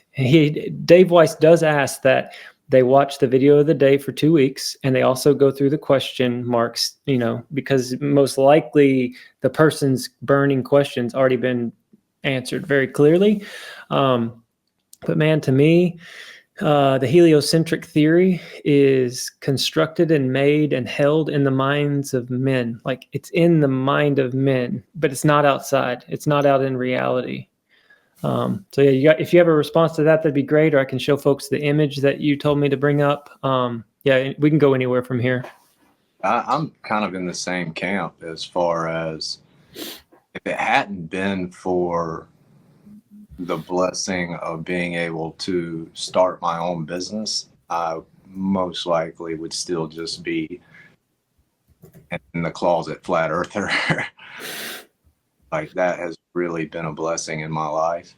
Again, I'm not rich by any means. I mean, our government doesn't make it easy for a small business, but the Lord's been good to me, and I do well enough to be able to partake in these hobbies, I guess is a good way to put it. Yeah, for sure. But that image up there, because one thing I wanted to explain is what kind of the differences in perceiving the northern and southern star trails as a reflection of one another versus them actually being different and rotating around a celestial dome itself. Mm-hmm. On this picture at the top, you see outside star trails, which I can go outside and done. If you go to my Facebook, you can see where I posted those videos just, you know, a week or so ago, maybe a few days, several days ago, whatever. But I've done them several times, and I can see what you're seeing in the top part of the image outside with my cameras, no problem. I can see the equatorial and the northern. Now, if you zoom in on that bottom picture, like you were doing, yeah, you can see how he drew arrows. So he drew arrows representing let's just say a westerly motion. Mm-hmm. You see there's only arrows drawn on the outer rings, not on the inner ring. So that's not a reflection. That is the way the dome is manipulating the light.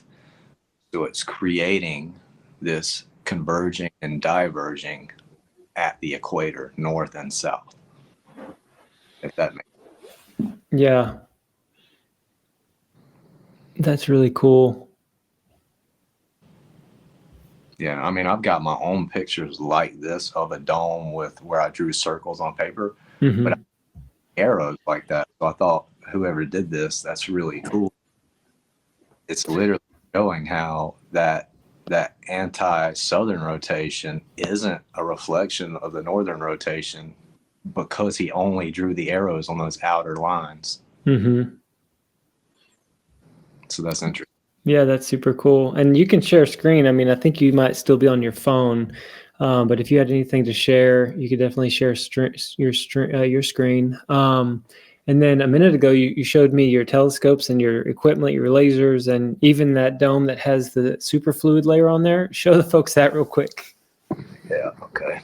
So kind of come over here. You can see like my telescopes, my P950, Tesla coil, sextant, and then I have like my class 4 laser here, and I'm not going to leave it on because it burns. But at the top here, I put in the two-way mirror representing the superfluid, and then you look from underneath, it's blue on the underneath side, but it is a two-way, so depending on how the light's being spread across it, you can see through it. but then I have the moon map underneath with the ice wall, and that rotates around. So I can do a lot with this. The superfluid ceiling, the two-way mirror that represents that, isn't perfect right here.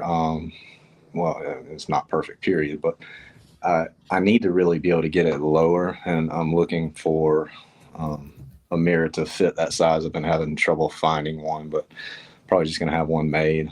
I can cut a piece of acrylic and take it to my graphics guy and just have him put like the two-way mirror tint on there and make it that way. But I really want it lower because it's a little too high. But when I come in here and I move the sun around in these different zones, it causes that anti-rotation.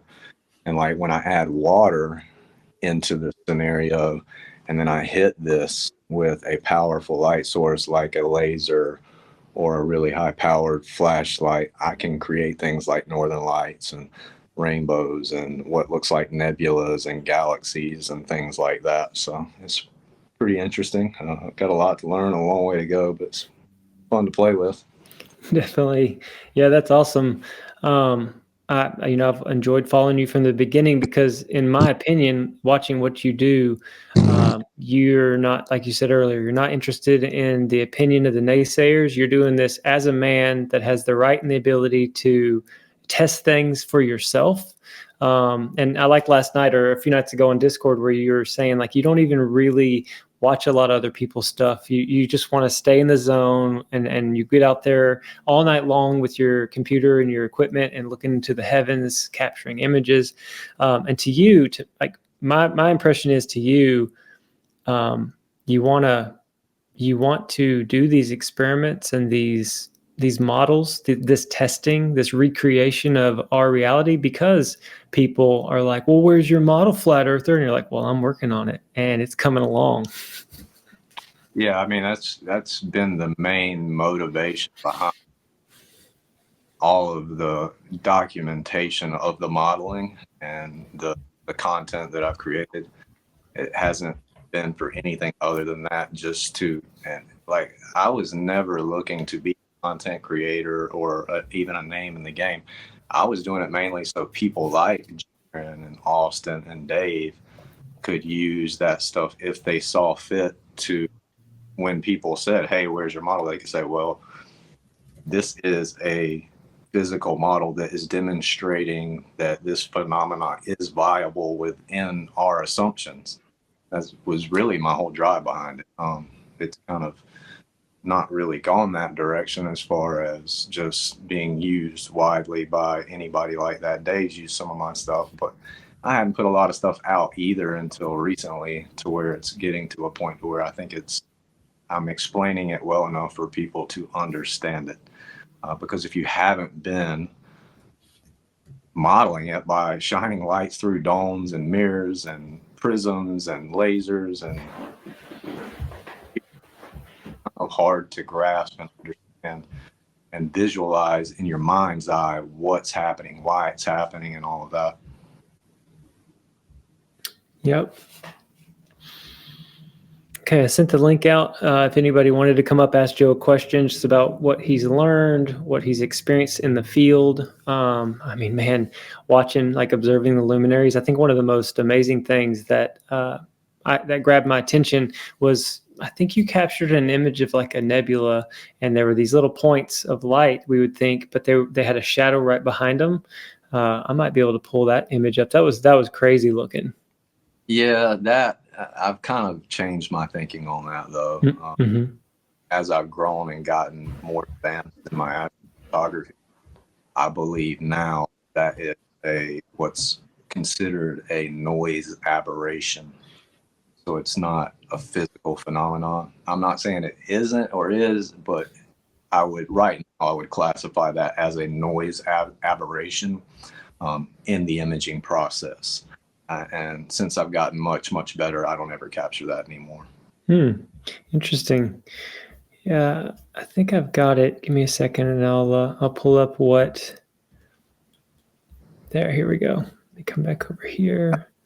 Quite a bit for a while getting good pictures. But I'm pretty convinced it's just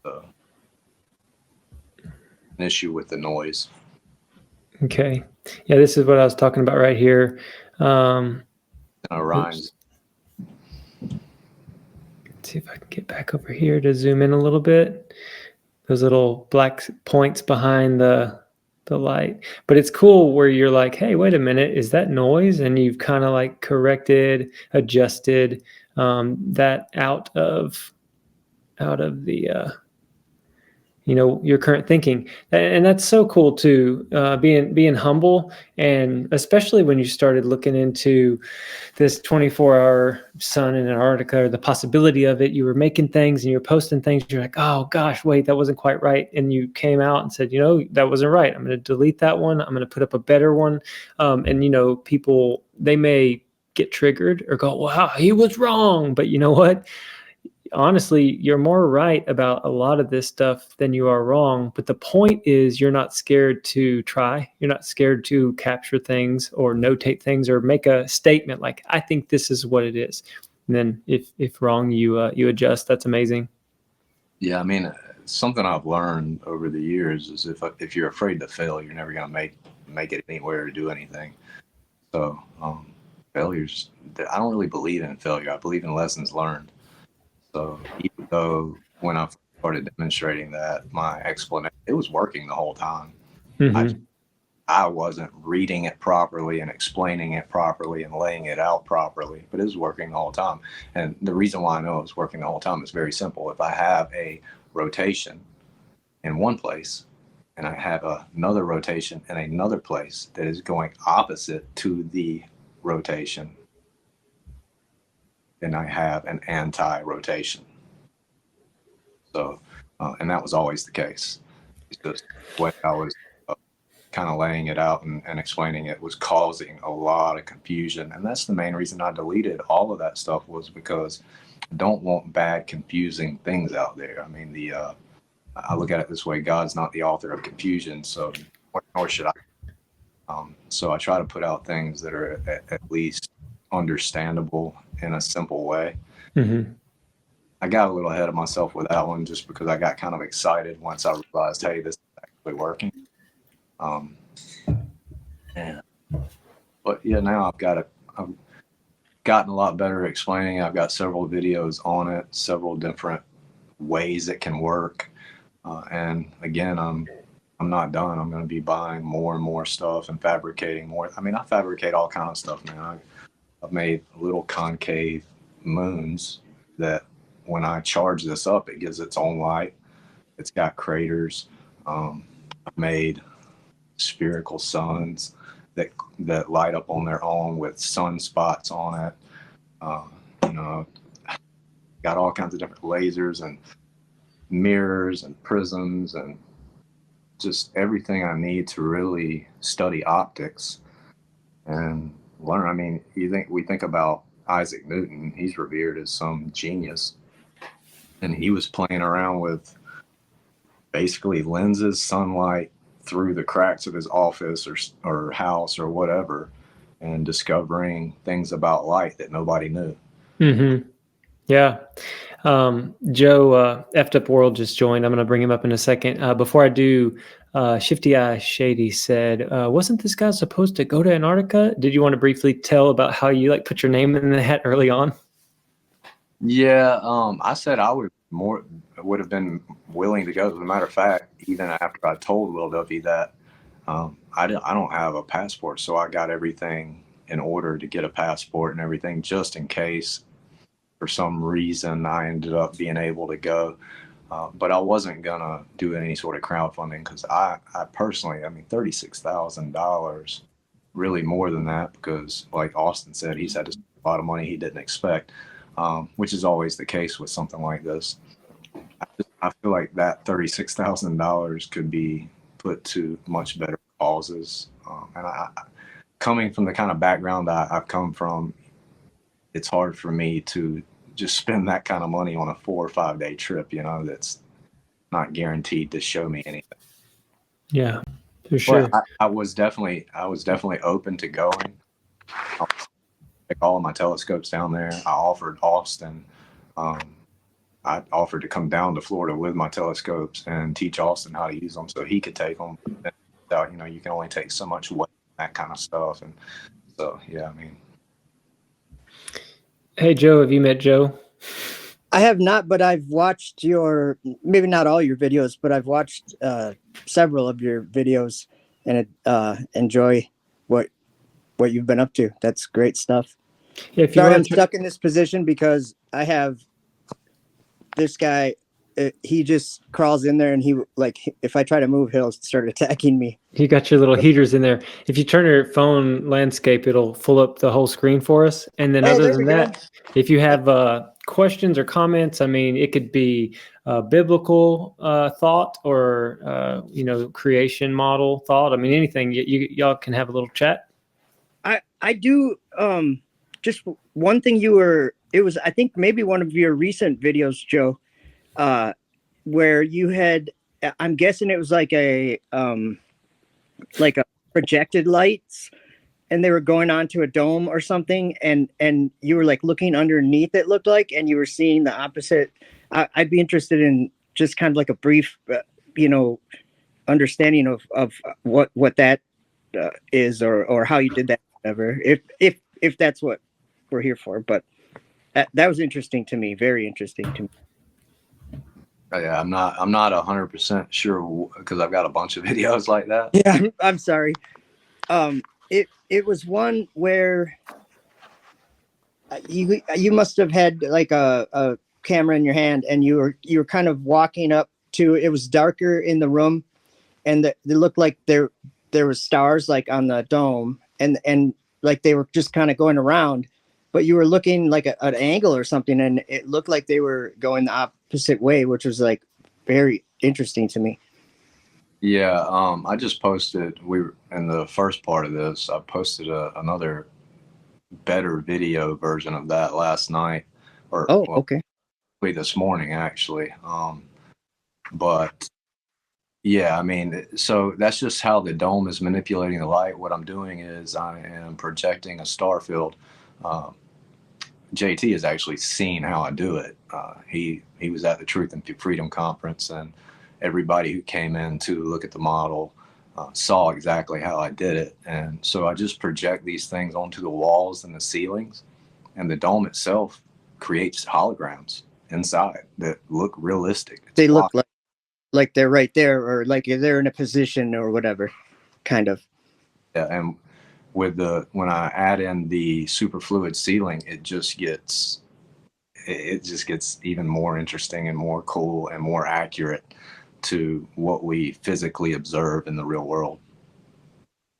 I find it not frustrating, but I find it unfortunate, like very unfortunate, that people can't understand the way that we might be looking at what the heavens are, what the stars are, like what's happening up there. I think it's so human to act as if we know what God has done from his perspective. To me, it just seems so years ago, I never would have thought this way, but it seems so arrogant of me to think that I could like measure how high the stars are or how high the heavens are or something. But the interest in the interest in God's creation is something that I don't think that just came out of nowhere. I think that God is doing that. I think he puts it in us, that he's revealing things by things that you're doing, like just ways we haven't thought of.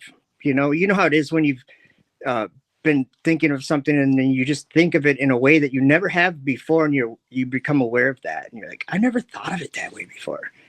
That's like a great moment to me.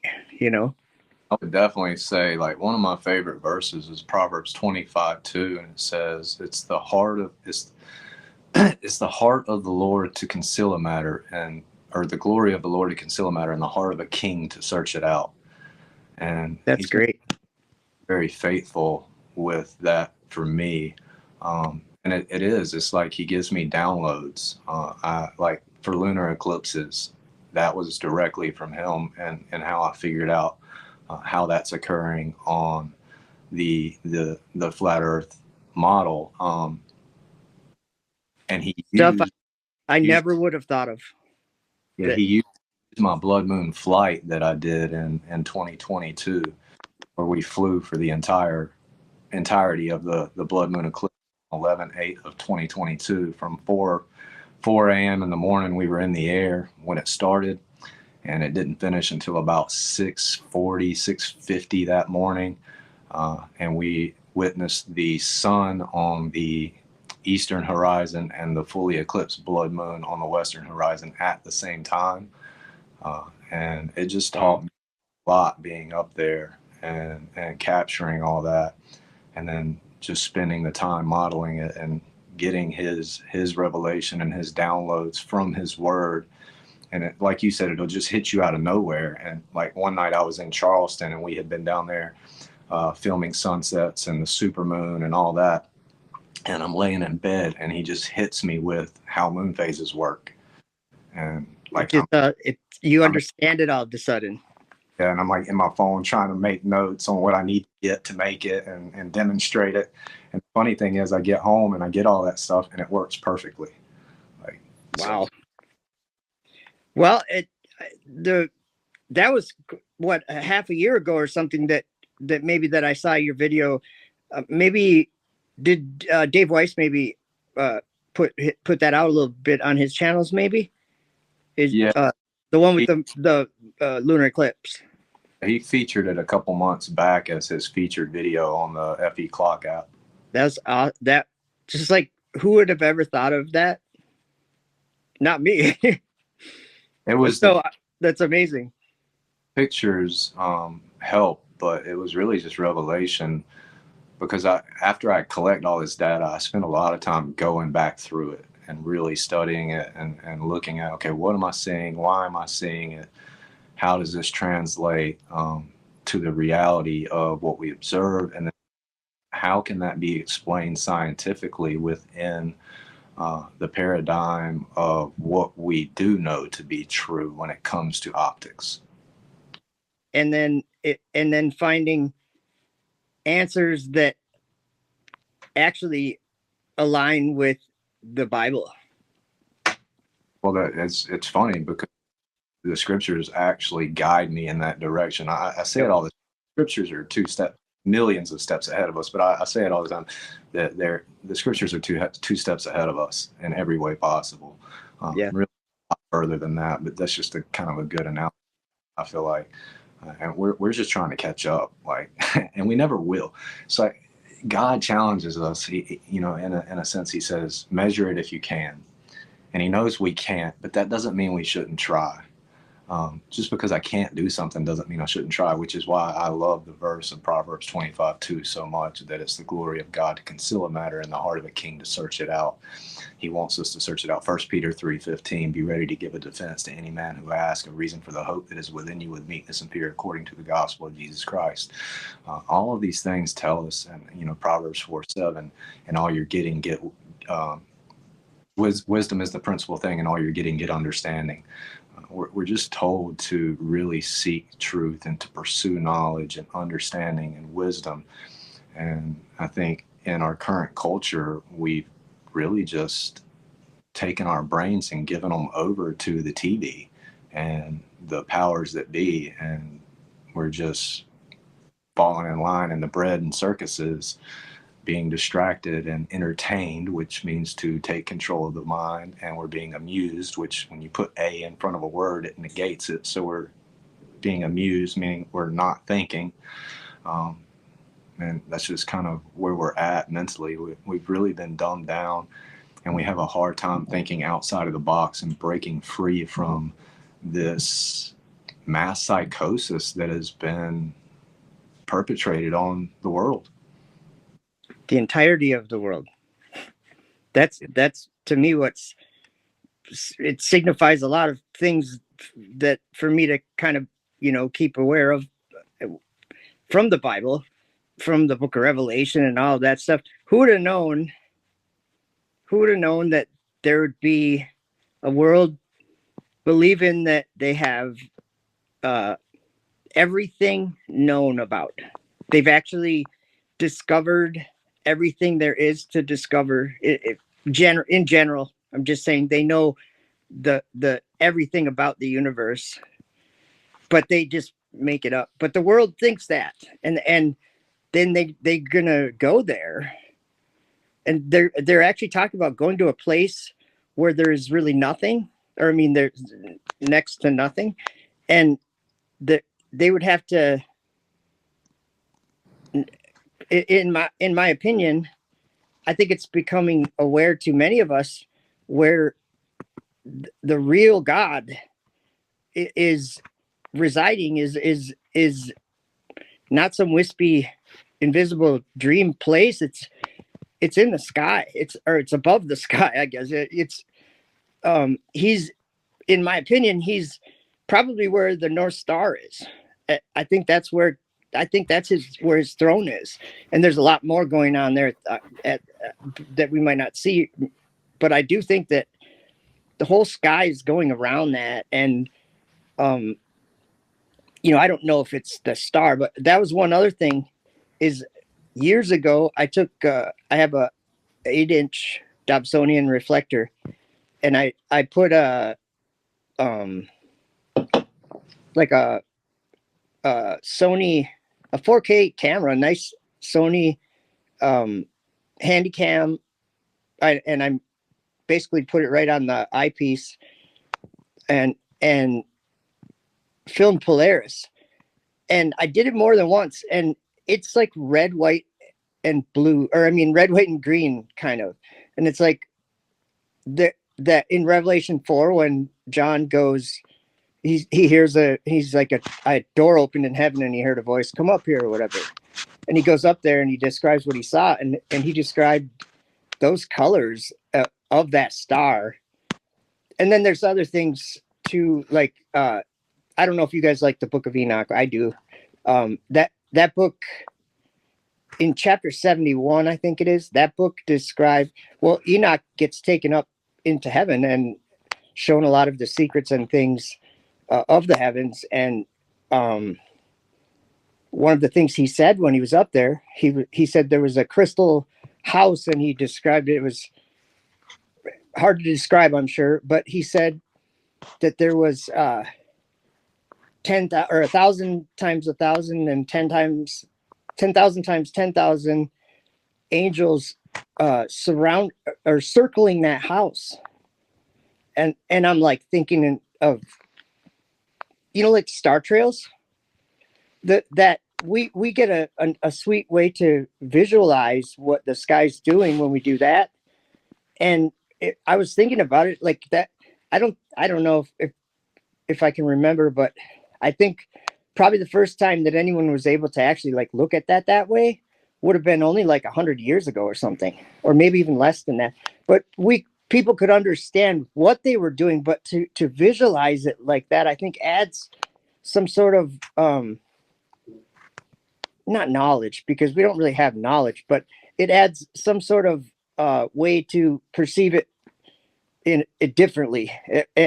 I don't really know how to describe that, but you get what I'm saying. I think that's almost God revealing something with the technology that we have. I don't know.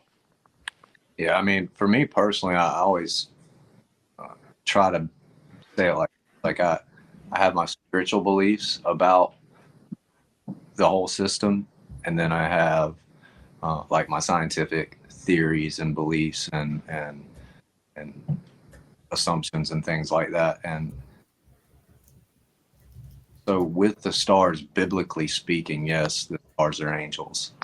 That word host, stars, angels, shining ones is pretty much interchangeable.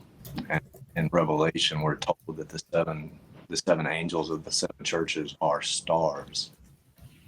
So stars in their path could very well just be angels moving around the throne of God, or the great city, the bride of Christ that will come down. Be that. There's a lot of things that could be.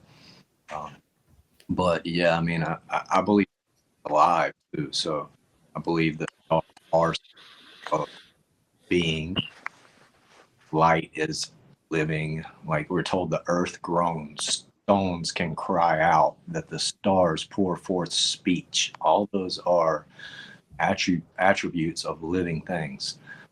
So I believe all of creation is, in a sense, is living, and it's just like different state of being. We are the masterpiece of that. Man, that's awesome, Joe, and Joe, what y'all are sharing and everything. I'll make a comment before I go get the pizza off the porch for the kids, because I was like planning ahead. I'm like, I'm going live again. I got to get these kids fed. Well, I now understand, like when I go out into the night sky and I look up and I see the luminaries, the sun, the moon, the stars, the wandering stars. I feel like we are in a tangible material world, the ground, and everywhere we can go, right here. I feel like we're looking into another realm, like we're looking into a spiritual realm from the earthly realm. And so that's one of the reasons why when I tell people, people will be like, do you think that man went to the moon? And I'll say, I don't think we can go there, like in this physical body, and like what makes us, we can't get there. It's not that we can't get a rocket ship with enough power to make the distance. It's that, some people say, it's a projection, or it's holographic, or any of these ideas. But I really stick more on the spiritual component of that, to where we just physically, while we're alive with breath in our lungs and our heart beating, it's a place that we can't actually go. But to be able, that's why I think the moon grabs the attention of man, and always has. When they see it, they're just like, whoa, that's different. You know what I mean? And then the whole thing with the personal, like azomethylgrid vision, our perspective, just like you showed in that video, I'll bring it up in a minute. That's how the globe was even invented, how we see the world.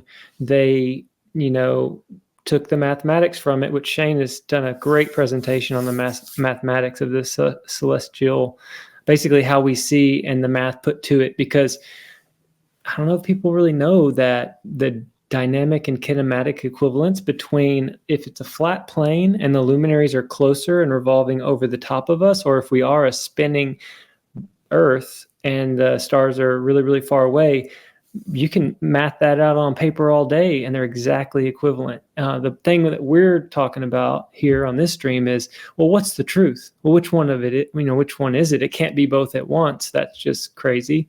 And philosophy got us away from the truth of our realm, it being a stationary topographical plane. But I'll let y'all make comments on that if you want. Yeah, the speed of light. Oh, you go ahead, Joe. You go ahead. I would say that science at its core is philosophical. Like everything is, because to even contemplate thought and consciousness is philosophical, in my opinion. So, yes. Yeah. And then creation. Like, here's one thing. I don't remember it's a kind of a popular pastor, and he actually said this, and I couldn't agree with him more.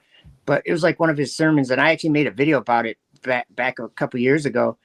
I'll try to remember his name, but he said, can science describe creation? Well, no. And he said that would be ridiculous to ask that question, because science can't describe something supernatural. The creation of everything had to be supernatural. It was a supernatural event. It wasn't a scientifically describable event. I think that's an important point, and that kind of goes along with philosophy a little bit. Sort of what in line with what you were saying. Just the idea of us perceiving anything, like what we're experiencing, is beyond words. It really is.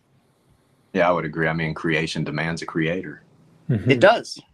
And that's what Romans says anyway, that the things that are created have that knowledge already, that they were created, and they know the height of the creator. They know the power of the one that created them. And I mean, I I think it's a terrible argument that some people take, that to like, well, why would God have to create man? And like, you're not paying attention. Like, you want to snap them in the knuckles with the stick, like the teacher or whatever. Wake up, listen, open your ears, open your eyes, because you guys are not paying attention to, like, they're like give a creator. He has to create. Yeah. And it's who he is. So, and then we are kind of, something is just a nonsensical question, because the very nature of the creator is to create. And we're made in his image. It's amazing the things that, look at the world, like look at New York City and stuff. Like, we create a lot of stuff. I think like I'm saying it's a model. It's a model of yeah, that's the one, that right there. That was so cool. I'll get it playing. Thank you. That's awesome. Yeah, y'all can keep talking. I'll leave this playing in the background on mute, but y'all talk a second. I'll be right back. And yeah, carry on. Yeah, that's from a distance there, and right there I just moved the camera up, and I'm saying, telling everybody, I'm projecting the star field, and then the dome itself is showing that star field inside the dome. And we have to picture, like, when we're looking at this and we're looking at how the stars are moving, in my experience, and I've looked at, like, I've had telescopes, nothing fancy, but I've had telescopes for over 10 years, and I've been like looking at the sky for about probably well over 10 years, but I mean, like, really intently over the last 10 years. And you can only see a small portion of the sky. And so what's interesting to me is, like, a little bit on Flatzoid's channel today, they were talking a little bit about like magnetic declination and compasses, and like, what direction are you actually looking? Because we kind of like, do we need the sun to actually know, or do we need the North Star to know, or what? If you go to the south, can you just point at a place in the sky and say, well, that's where the center of axis of rotation is, so that's south? Or what do you know what I'm saying? Like, how do you know really what direction you're looking?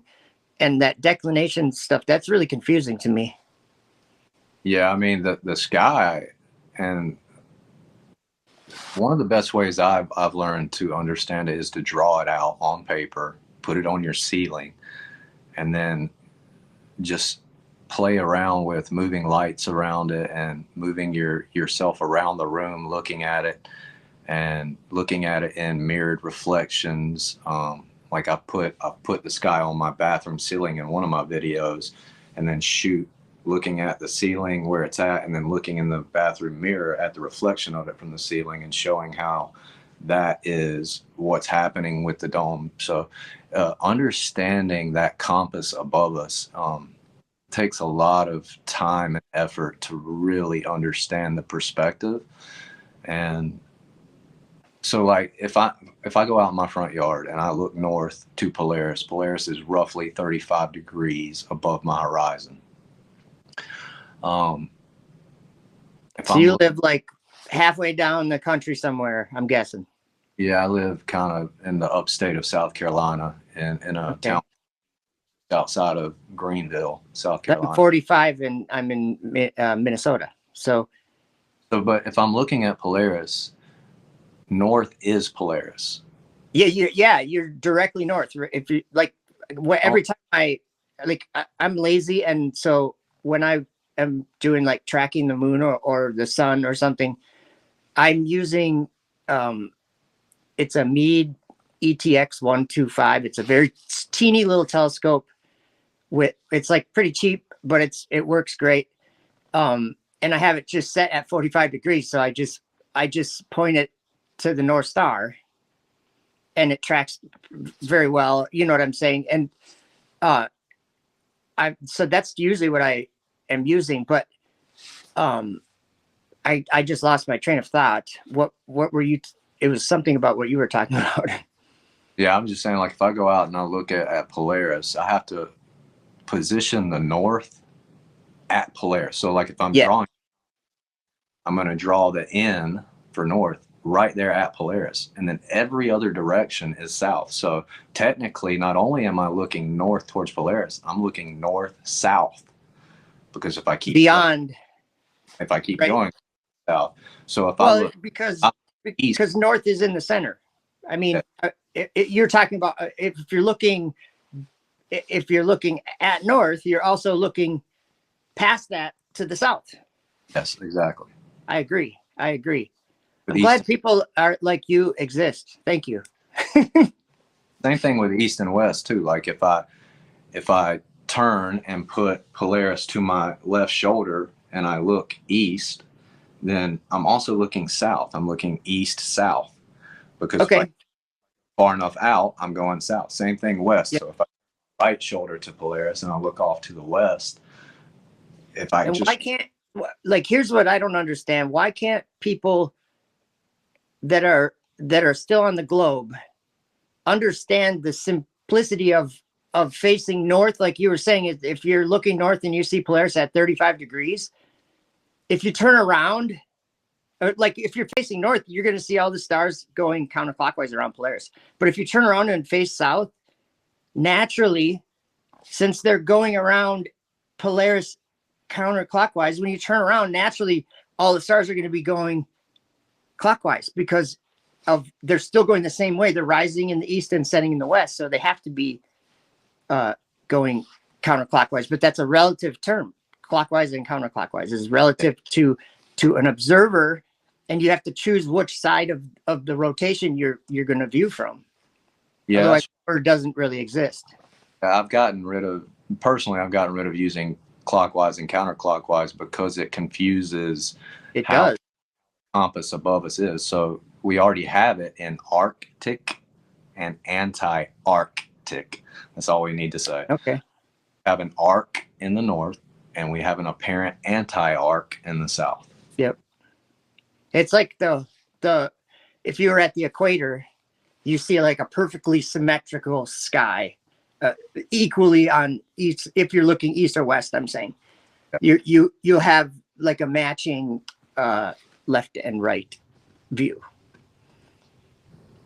But yeah, the stars, like what I was just looking outside just the other day, walked outside, looked up in the sky, and there had just been a jet that flew over, and it's like way up there, and it's like a commercial flight or whatever, just passing over. And when I look at it, it's a big dome. The trail of the jet. It's like a perfect one too. It was horizon to horizon, and I just looked at that and I'm like, if I could take a picture of it that would represent it the way I saw it, I would say that explains so much of how we see the sunset, how we see everything that we see happening in the sky works that way. Like it does appear to go up and then over us, like the moon. It's like right now the moon is probably just coming up here or whatever, but last night it was so high in the sky above Minnesota.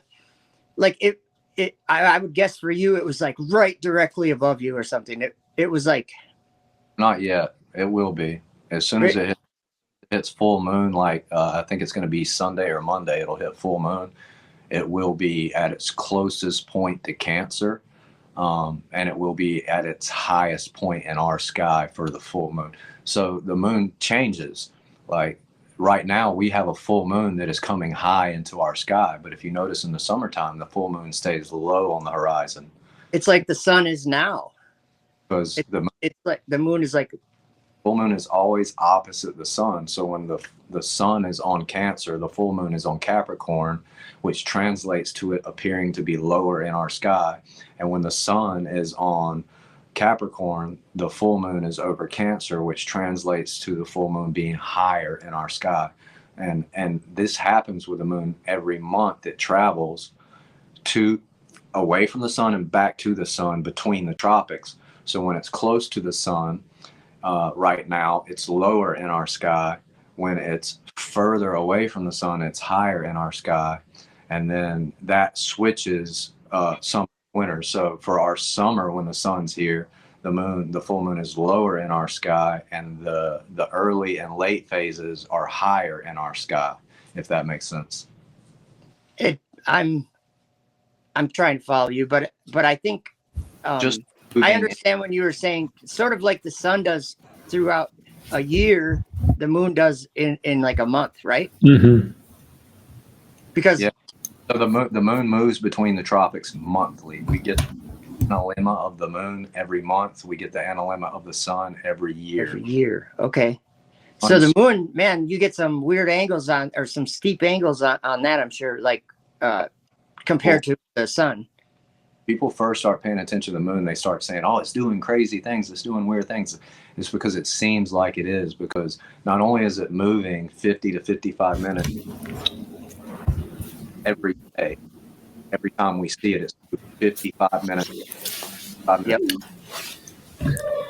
So appearing to rise and lower based on this to us, whether it's close or further away, and whether it's close or away depends on where the sun is at. Joe, let me ask you a question. Yeah. You just said that the full moon is over Capricorn when the sun is over Cancer, and vice versa. Mm-hmm. Is that a fact? As far as we can tell, yes. So the full moon on the 15th is over Capricorn, over Cancer. Because right now the sun is over Capricorn. Full moon's going to be closest to Cancer or directly over. I'm not sure it quite gets all the way to Cancer or quite gets all the way to Capricorn. Are you sure there's a correlation to where the sun is? I thought the full moon was just when it is on the other side of the realm. Yeah, but Like, if you they could both be on Capricorn and be a full moon. no? No, Because if you watch how the moon moves through the sky, just like the sun. So when the sun is closest to us, he's high in our sky. So the moon, this full moon, is definitely not over Capricorn. Definitely not. It's over Cancer. Okay, so Will Duffy put out a video the other day saying that he's going to film the 24-hour moon, and that's impossible unless it's over Capricorn. Yeah, I mean, So hang on. If he shows the moon, you shouldn't be able to see the moon at all in Antarctica if it's the full moon. It should never even rise. That's what I was saying last night when I was looking at the moon. I'm like, if it's right above me, where are you, it's Joe? going to be real far for them to see. I don't think they'd be able to see it. Joe, where are you? Minnesota, 45 degrees. I'm in upstate. So it's over Capricorn. I mean Cancer. So they should not see the moon at all, right?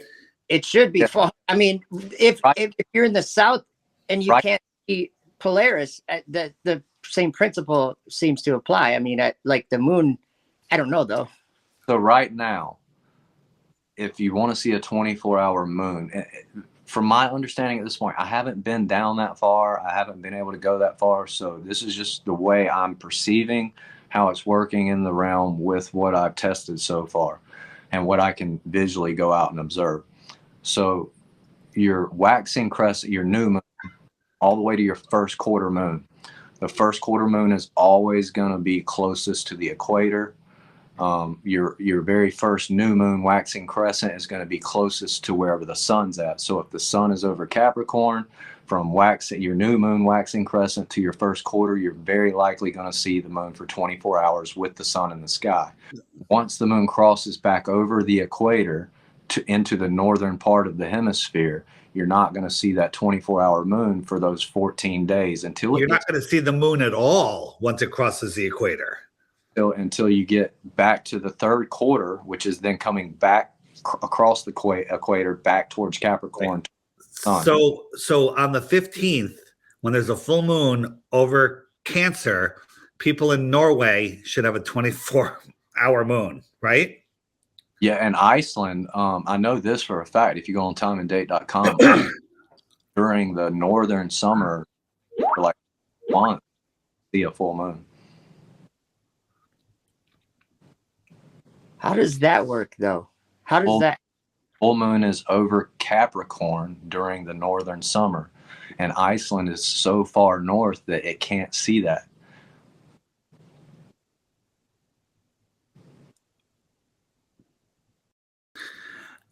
Well, you know, you think that there's definitely a 24-hour sun in Antarctica, at least this time of year.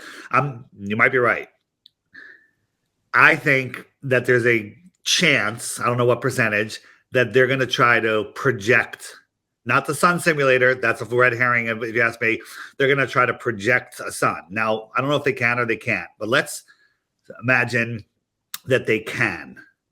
Then their ability to project the moon is a given. That's easy. If you can project the sun, you can project the moon. Yeah, I wouldn't disagree. If they so if he even photographs the moon at all, I think that kills the globe, because you shouldn't be able to see the moon if it's over Cancer at all. Yeah, I mean that's a good way of looking at it and thinking about it. But again, like, you know, we take the side of the lights in the ceiling don't really falsify anything about the floor beneath our feet. So I think that kind of goes both ways as well. And no, it doesn't, because the globe has no glass dome, no excuses for a setting sun. Yeah, What do you mean? They can easily be going faster than the speed of sound, backwards, falling, and it would just be normal. Well, hydrogen and helium do that in space vacuums. Yes. I think they do that in hell too, don't they? Man, y'all crack me up. Let me see if Truth Seeker Donald has a mic that works. You want to say something, Donald? I can't hear you. You're muted right now, so see if you can find the unmute button. Or I'll unmute you. Hold on. Okay. Now say something. Okay, now it's unmuted. Yeah, it's real low. Maybe bring your mic up to your mouth or your phone up to your... Camera and mic are included in one. I don't have like a headset with a mic on. That's okay. I'll turn you up a little bit. Just try to speak up. Okay, can I adjust it on my end? I got you. I'm boosting you now. Just speak up and you're good. Okay. Now you talk kind of quiet. Did you have a question for Joe, or Dave's here, or the other Joe, or me? I mean, I'm just opening up this panel just to chit chat with people, and you know, we're hanging out. Yeah, I chatted. I what do you call it? I typed it in the chat and stuff. But have you guys checked out Dr. Steve Alonso and Flat Earth University? It looks good. And I also think Lindsay might have a point. If they do see a sun down there, it's still not going to make the Earth a globe. I don't know. yeah, I agree. I talked with Stephen Alonso quite a bit. He's doing great work with that Firmament Trackers app. He's also creating courses for Flat Earth that people can go and sign up for. There's free courses, there's paid courses, and it's just to really break down the model and help people understand it. And I think that's one of the biggest plagues is on the globe side, they don't even try to understand the model. They just mock and dismiss it outright without even trying to be able to break it down as though they knew it as a flat earther. Like, most of us can break down the heliocentric model because we know it, because we were raised under it. But we can also break down the flat earth model in a lot of ways, some better than others, but you don't see that on the globe side. You don't see them. They do mocking hit pieces where they act like they're breaking it down, but they don't ever do anything serious. I have an example of that. Just a quick example with MC Toon making predictions about the final experiment or whatever. He said he's making flat Earth predictions for us, apparently, and he says about star trails as if he's going to go down and take a different kind of star trails that other people that can take or something. I don't understand. The stars do what they do, but He's not going to take star trails if there's a 24-hour sun. Well, I think he meant in where they are now in Punta Arenas or whatever. But the thing is that he says the flat Earth prediction is that all the stars should move laterally, because if they're on a dome, then the ones on the outside would have to be moving like that. That's it. And I've been in debates with him, and he's brought that up, and I've, during the discussion part, I've explained to him that that's not what anybody believes. He says that the stars are embedded in the firmament, like they're in it, and it's a big piece of glass turning. And I'm like, I think it's a little, that's mocking it, is what you're saying. That's mocking it, isn't it? McTone's Yeah, I'm not trying to be mean, but the guy is just a very low quality character of a person. Like he's not my favorite either. I debated him at Will Duffy's church, and he did a presentation the following Sunday. That was on a Saturday. We debated a Saturday night, and then the following Sunday I went to the church because Michael was going to be doing a presentation, and in my opinion, it was awful. He was trying to basically bring down the validity of the Bible, by saying things like the pi is wrong in the Bible, like from 1 Kings 7 or whatever. That's one of the things he brought, things like that like the atheist arguments and he displayed those in front of the church. He talked about David Weiss in front of the church. He talked about Dean Odell in front of the church, and you know how that goes. And I was disgusted. I was actually experiencing I'm sitting in the pew, and I tried to tell this to David Weiss. I'm sitting in the pew, and I was experiencing a dream state, saying to myself, this is actually a dream, because he couldn't be saying those things in the front of the church. I felt like I was not even really there. It was very strange. I'm just saying the things he was saying I don't know what, no church should have anyone saying the things he was saying, because usually the church would believe in the Bible. But anyway, he had us acting things out, trying to basically these dumb arguments that he always has. And there's kids in there. That's what kind of bothered me. There's kids in there. If there's a bunch of adults, it wouldn't bother me at all, really. But when there's kids in there and he's teaching them about why flat Earth doesn't work, because he turned the sanctuary into a flat Earth and had, I don't know what he did, had countries and then he had the sun and moon and everything. And I'm going, you're taking something in a tangible room that physically we're in and basically mocking the flat Earth with by using, having this person stand here and this. To me, it was disgusting. And it was Joe, is this before or after Will Duffy's credit card bounced trying to pay for your hotel room? That would have been the night before that happened. And the night before that happened. That was weird. And I was it was weird because I was at the hotel, because if I remember, I think he had taken off. And so I'm at the hotel, and the lady's like, yeah, your card didn't work. And I'm like, hey, my card. But so he called his wife, and she came and paid with a different card or something. It was weird. But I was that happens to multimillionaires quite often. Well, I had cash with me, but I don't have. No, I'm not saying that you should pay for it. Hey, Ron Boston Bear, can you say something mean about McToon, please? Just one thing. Let me hear you say one mean thing.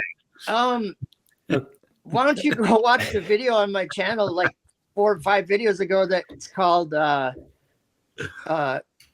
Lost His Mind or something like that. That video will that he told me off what he thinks of me or something.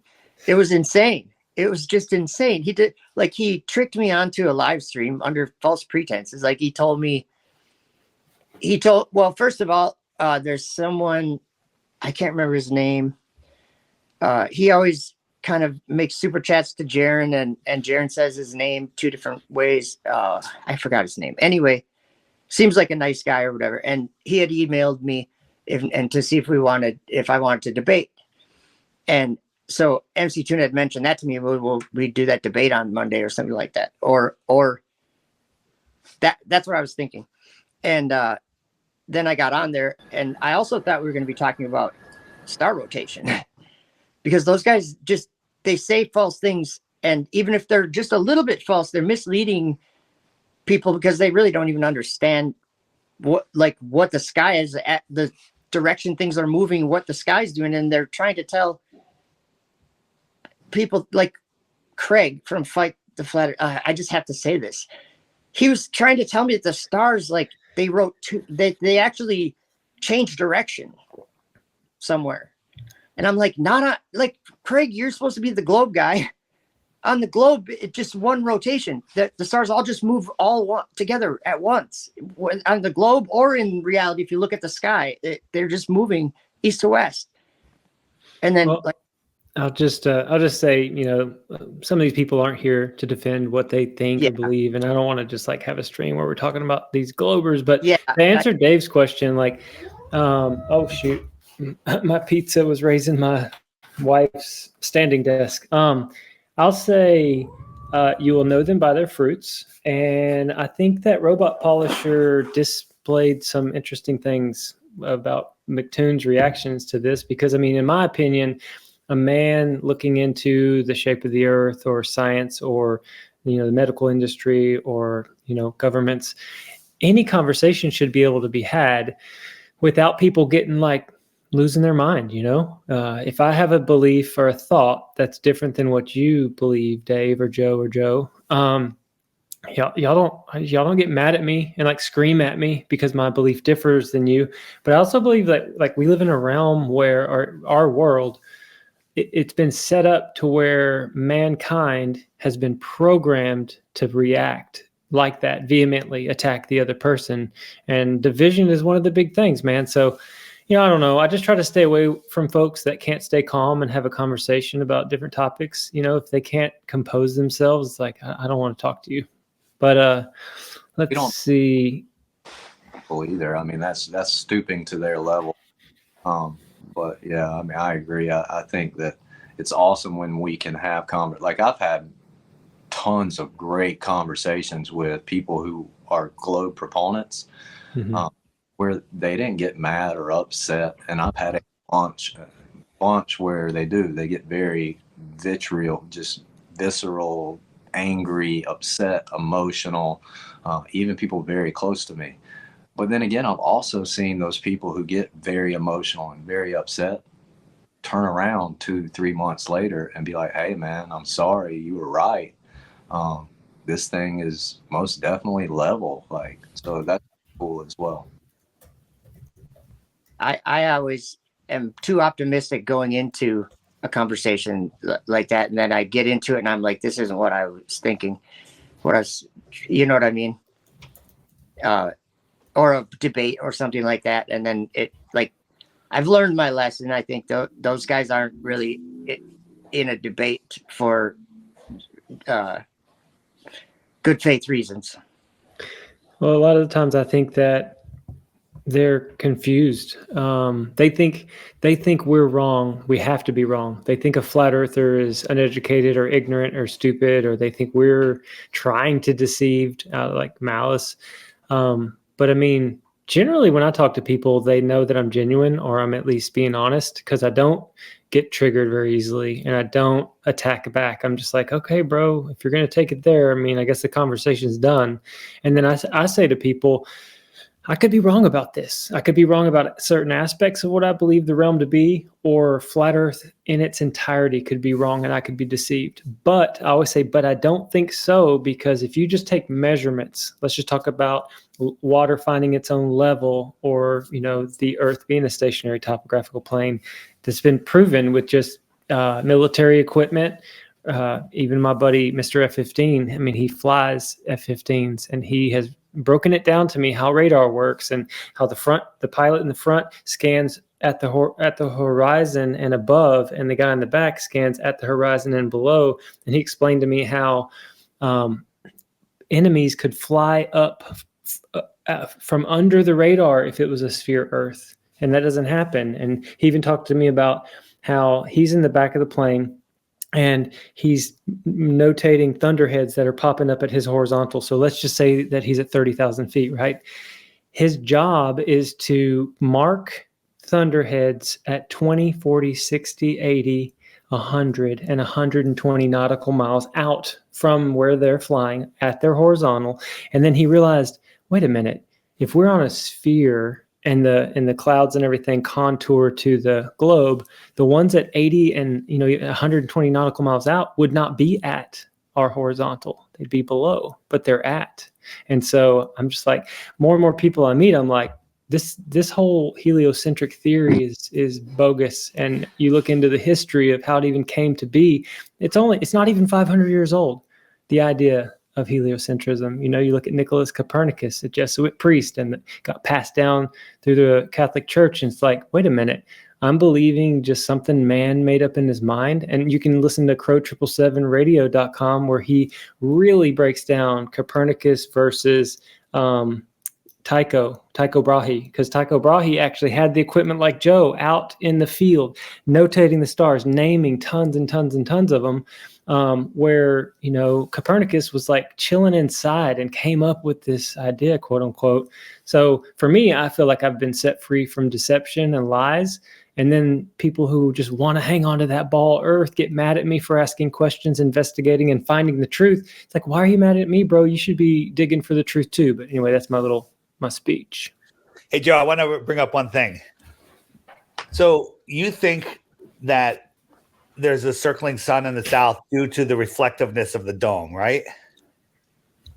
Yes, but I don't think it's okay. So this is kind of where I think there's some confusion. The sun that we see is a reflection or a projection, period. In itself. In and of itself.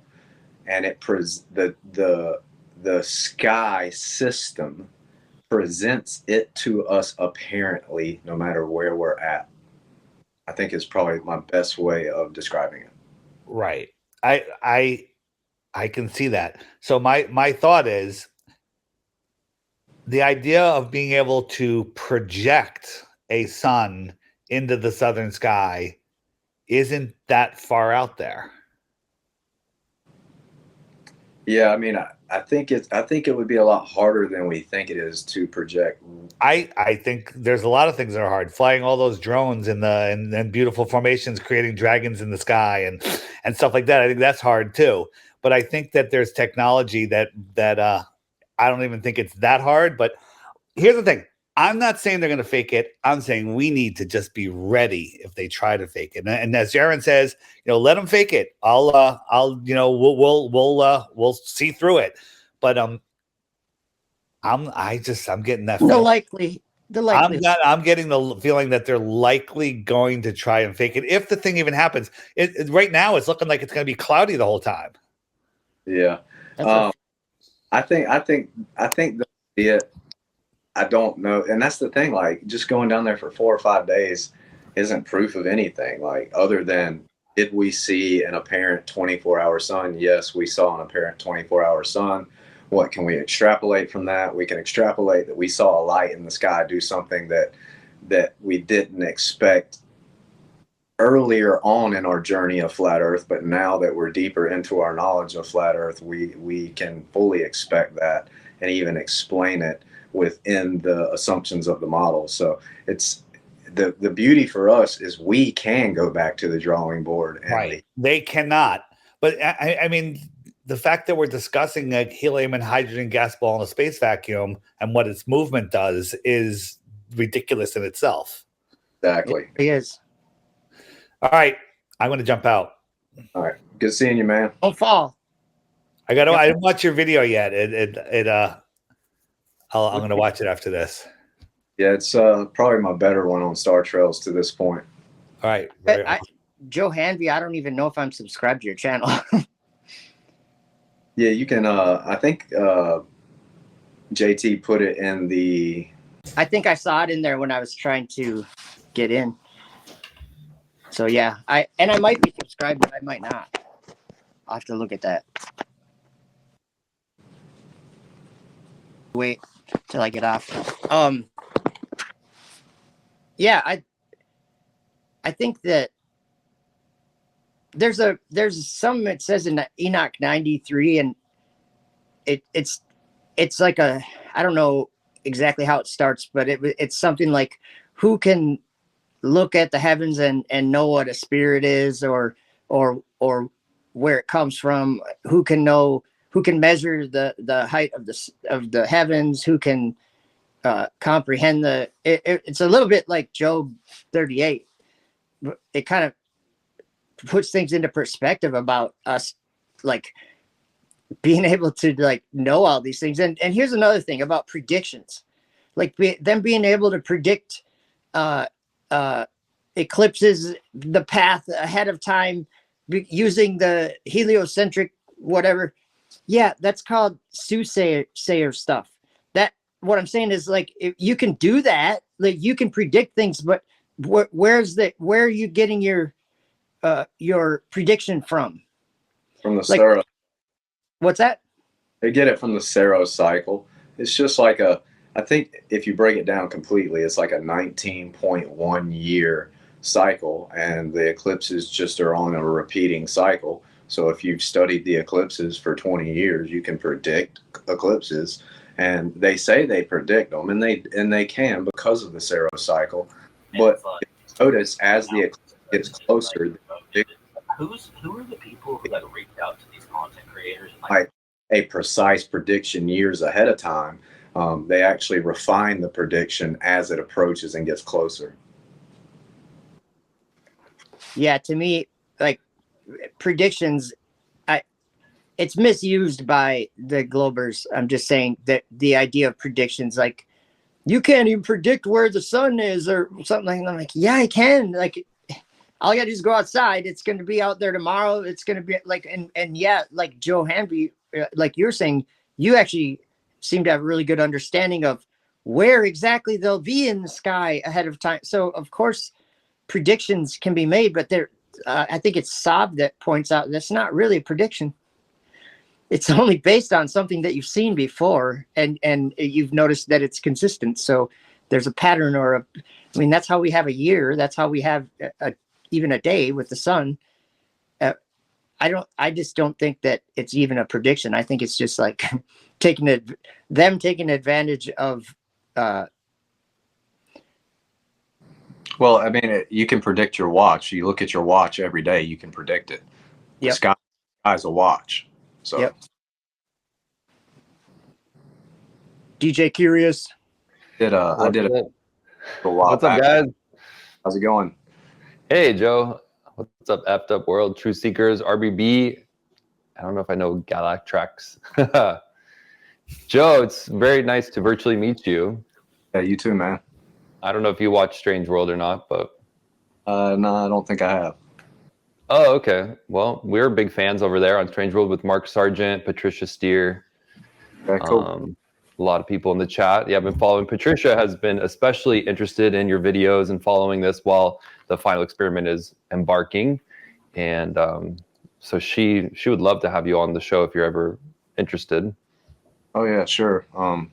I'm really open this time of year because the way my business runs, we'll finish up our customers in the next couple of days, and we won't start back until February 1st. So I always like this time of year because it just gives me a lot of free time to kind of play around and do things.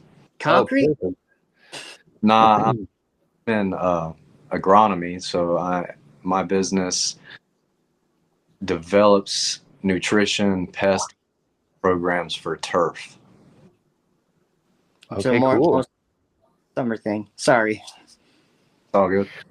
Well, I noticed on your socials, I wasn't sure if you have an email that people can reach you at or what the best way to contact you, but I definitely would reach out. Yeah, I mean, I can send JT my email and he can send it to you. Okay, cool. And all these online like sites and chat rooms and stuff because I'm kind of new to all this. So it's going to take me a little while to learn it. But once I do, I'll be able to kind of send that stuff out to anybody who needs it. Yeah, or you can pin it to your channel or something. So if you have it, you can create an email that is separate than your private, and that way people can reach out if they want. Cool. Okay, cool. Well, hey, great work. So I kind of missed the first half. I was watching and then I saw it went live, so I had to pop in, and then RBB invited me over. But so what's kind of the recap for everybody who's late to the game? Do you think they're going to see the 24-hour sun, or what's everyone's consensus? I mean, I heard you guys talking about it could be a reflection. Yeah, I believe they're going to see it. I don't, and what I was just telling Abe is, I think we get kind of we start misunderstanding when we talk about it being a reflection, because the sun itself is, in my mind, a projection or a reflection. And through the dome, off of the dome, it could work a couple of different ways. So we're seeing an apparent physical representation of the source above us, and dependent on where we're at in the realm, we have an apparent view of that source at all times, and that changes based on our relative position on the realm, if that makes sense. So we're always seeing a perfect representation of the sun and the moon above us. It just, the arc or anti-arc motion is determined by our location on either side of the equator. Could that be kind of related to, or similar to a focal length, or a focal point? I wouldn't associate it with, I guess kind of, because if I have two telescopes outside, both of them have their own apparent view, and they both have different focal lengths. So, but it's still a perfect image for each one. Like if you focus in, you get that exact same image from each one. One would just be more magnified or less magnified depending on the focal length. Yes. What's the best way to describe to someone who isn't aware of how the sun works? Using that word apparent position, it just means from your viewpoint, or how would you expand upon that? Yeah, so I've done some videos on that, but one thing the easiest way for me to explain it to anybody is when they ask me, what do you mean by apparent sun? Think of it this way. At all times, somebody is seeing a sunrise, somebody's seeing a sunset, and somebody's seeing midday sun. Who's seeing the real sun? Because you got, or potentially seeing the sun appear to be in the clouds, and another person who's seeing it at their zenith. So who's seeing the real sun? And then even in the globe model, they admit that we have an apparent view of the sun, that it's not located where we're seeing it. You can even, I think we were talking about Aries failure on ether cosmology the other night on Discord, and in that he brought up how the way you actually tilt the scope 5 degrees to read the light correctly, because it's not, the light's coming in different than where it's actually located. So we're not seeing the physical location, we're seeing the apparent location. Okay, yeah. And how is that? I mean, I love that you said you believe in biblical cosmology. That's what drew me to flat Earth personally, and I've shared that with RBB and the viewers. So do you think that contradicts the Bible when the Bible says it's placed in the firmament, or does that kind of line up perfectly? I think it lines up perfectly. You look at how God says that the dome is like in the book of Job, and you can look at different translations, and I brought this up earlier. One translation will say it's like a molten looking glass, which would be something similar to this. Another says like a cast metal mirror, would kind of be like a solar cooker, where you have this giant metal concave mirror that creates a focal point of light. Another says it's like a bronze metal mirror that reflects heat, which also would be like a concave mirror type thing that reflects light into a focal point. Like so all of those and reflector, it's exactly like that. The mirror's just concave. Yeah, all of those descriptions fit our super reflective sky and the superfluid ceiling and the luminaries moving around inside of that. You look at how the toroidal field would influence that, and it all really fits. I tell a lot of people, you can look into Michael Faraday's teachings, even Faraday's law and other things about electromagnetism and light, and how he was able to manipulate it and all these things. And it really kind of opened up the whole idea of this super reflective dome, superfluid ether and toroidal field and light being created through the electric and electromagnetic spectrum, and then moving through that toroidal field inside of the medium of the superfluid, in my opinion. Okay. Yeah, it's so cool to witness, because I know, well, maybe you should answer this. How has the final experiment inspired you to keep working on the model? I mean, I feel like I know the answer, but Yeah, it's interesting. Like 3 years ago, I was debating Will Duffy when he first started coming on Wendy's post, and just the guy, he says that he has looked into this in depth. He has not. What he done is he has approached it from, stupid flat earthers, y'all are dumb, you're wrong, and I'm just going to prove you wrong. And every time he's tried, he's failed. Interesting. So being intellectually dishonest and very arrogant about it. I don't think the guy's like overly evil or anything. I think that he's just deceived. Okay. I don't think he's real strong in scripture. I think that as a pastor, he denies a lot of scripture. But you know, time will tell with that. My motivation has always been to model the realm. I was doing that long before Will Duffy was even a thought in this whole thing, and building up to that anyway. And the 24-hour sun, I never even thought to model it really, honestly, until I saw a video from Will Duffy talking about the final experiment and how it was his just amazing, great idea because it can't possibly work.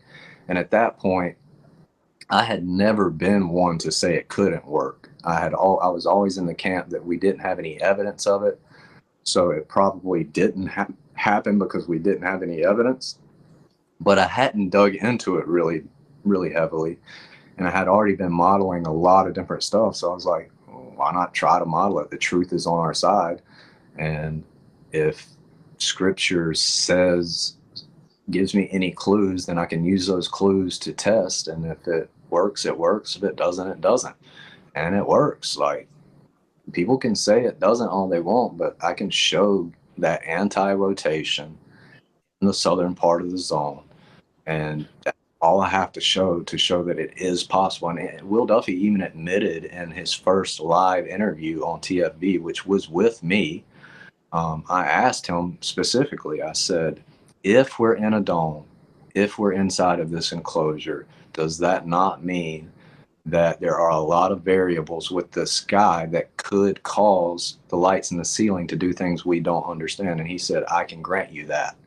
And then last night he posted a video saying that the 24-hour sun is impossible on flat Earth. Well, can you grant that there's variables we don't understand that it is possible, or is it impossible? So he's just being dishonest. I got to give Will a little credit that he doesn't get. I did, like I said, I went and did that debate at his church. And on the Sunday morning, I just want people to know this because it's something that might change your thinking just a little bit about, you know, Will being, because a lot of people just dog on him like he's some deceiver. We sang in his church, like right when we got there on the Sunday before Michael Toon did his presentation. It was probably a half hour that we were singing and worshiping Jesus. And Will and his wife and kids were right in front of the pew in front of me. And I just want to say that, that because he's not, like, in my opinion, I don't know, but in my opinion, he's not a deceiver. He's a glober. He believes in the globe and he wants to end this debate. And personally, I think that there's a lot of people that love Jesus that are sticking to the globe. And I think that it's sort of a test for us in this world for everyone. I think that God's presenting something to us, some truth of his truth that he did tell in his word. And that's another thing that Will says, that the Bible's largely silent about the shape of the Earth. I couldn't disagree more. Yeah. Joe, I'm glad you brought that up, and I appreciate you adding that context. And you know what?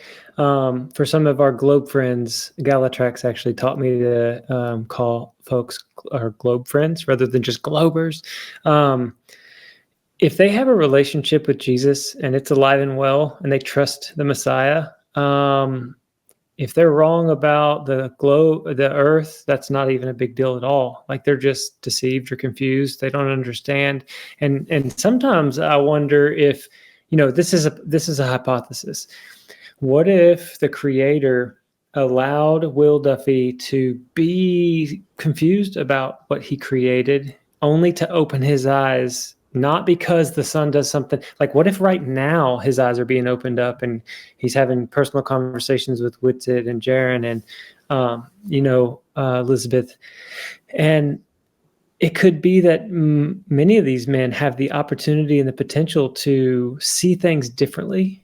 And that's my prayer. My prayer is just, if I'm wrong, wake me up, help me to figure it out. But I don't feel like I am. I feel like they are. But I really pray for a lot of our globe friends that come at this conversation with hostility, violence, even hate, anger, rage, all these things. Because I hear it in the different chats. I hear people getting enraged. It's like, hey, man, all we're talking about is boats over the horizon and the angular resolution of the item and how could it disappear bottom up. And then they're just like, ah. But anyway, that's my prayer, is just that this trip is amazing, that everyone's safe, and that eyes are opened to the truth. This is kind of how I approach that. Romans 8:28, that what God can use for good.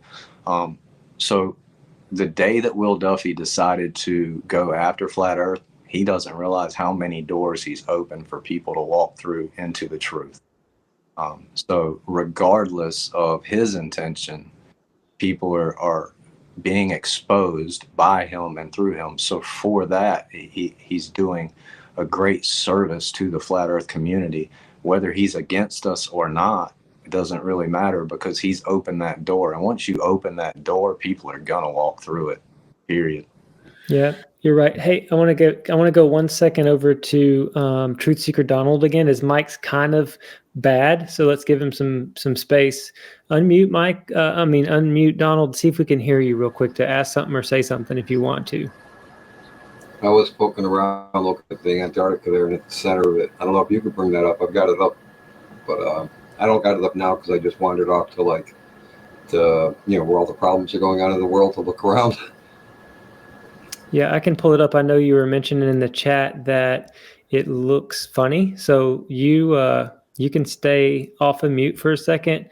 I'm going to share this TFE. And if anybody's curious, you can go to the-final-experiment.com, and I'm going to pull that up right now so you can see. They have it set up to where we can track. Where'd it go? Just a second. Here we go. So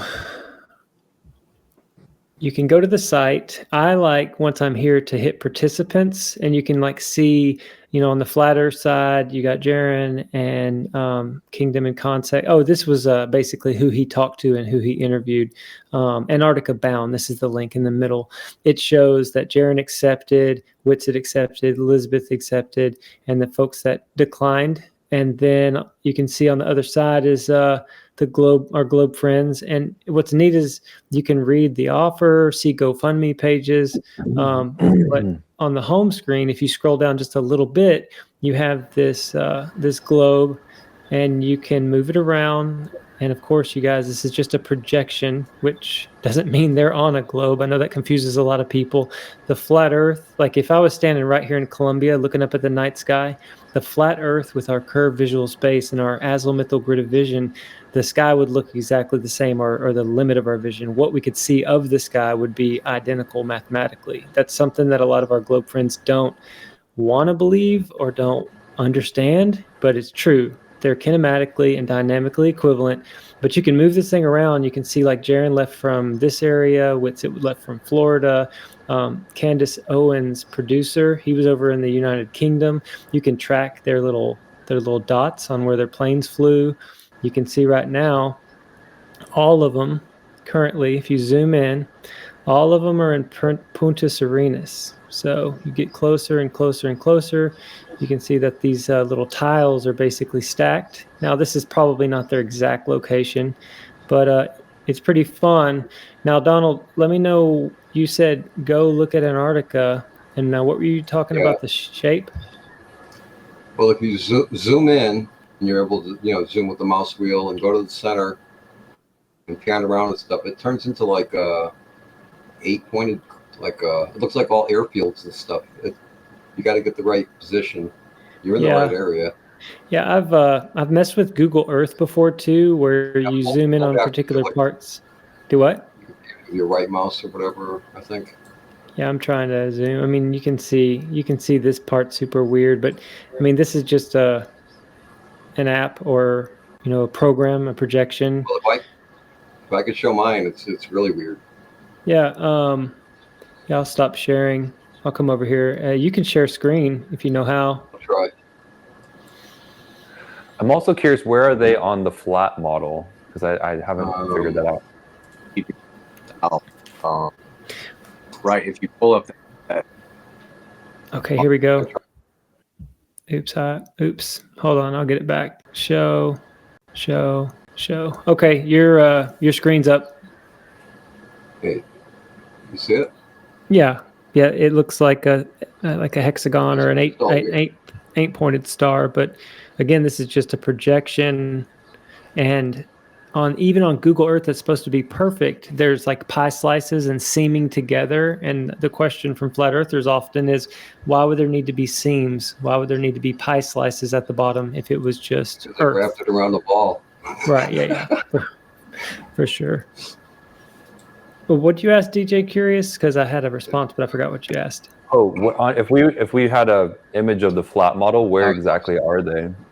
Yeah, I've been curious about that too. Now, one difficult thing is the whole concept of maps, and all maps, any and every map is kind of like the coordinate systems. It's all globular, or the graticule. So like I know in my heart of hearts that if I go in any direction, I'm going to eventually hit oceans. And if I just keep going, I'm going to eventually hit the ice wall. And I think and believe that Antarctica wraps all the way around us. But you're wanting to know specifically Punta Arenas, where are they? And kind of like, where would that line up with the ice wall?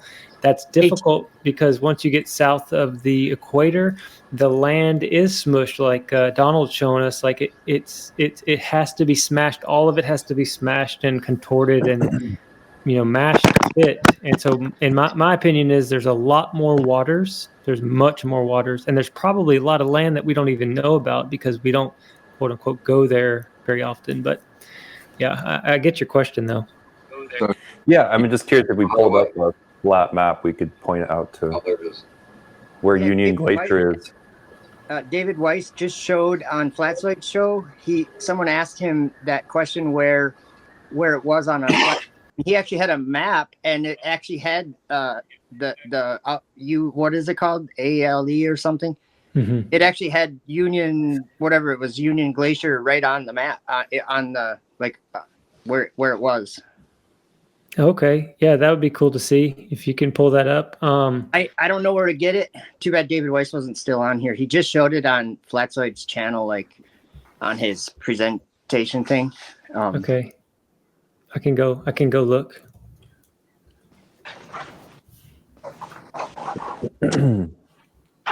How are you, Effed Up World?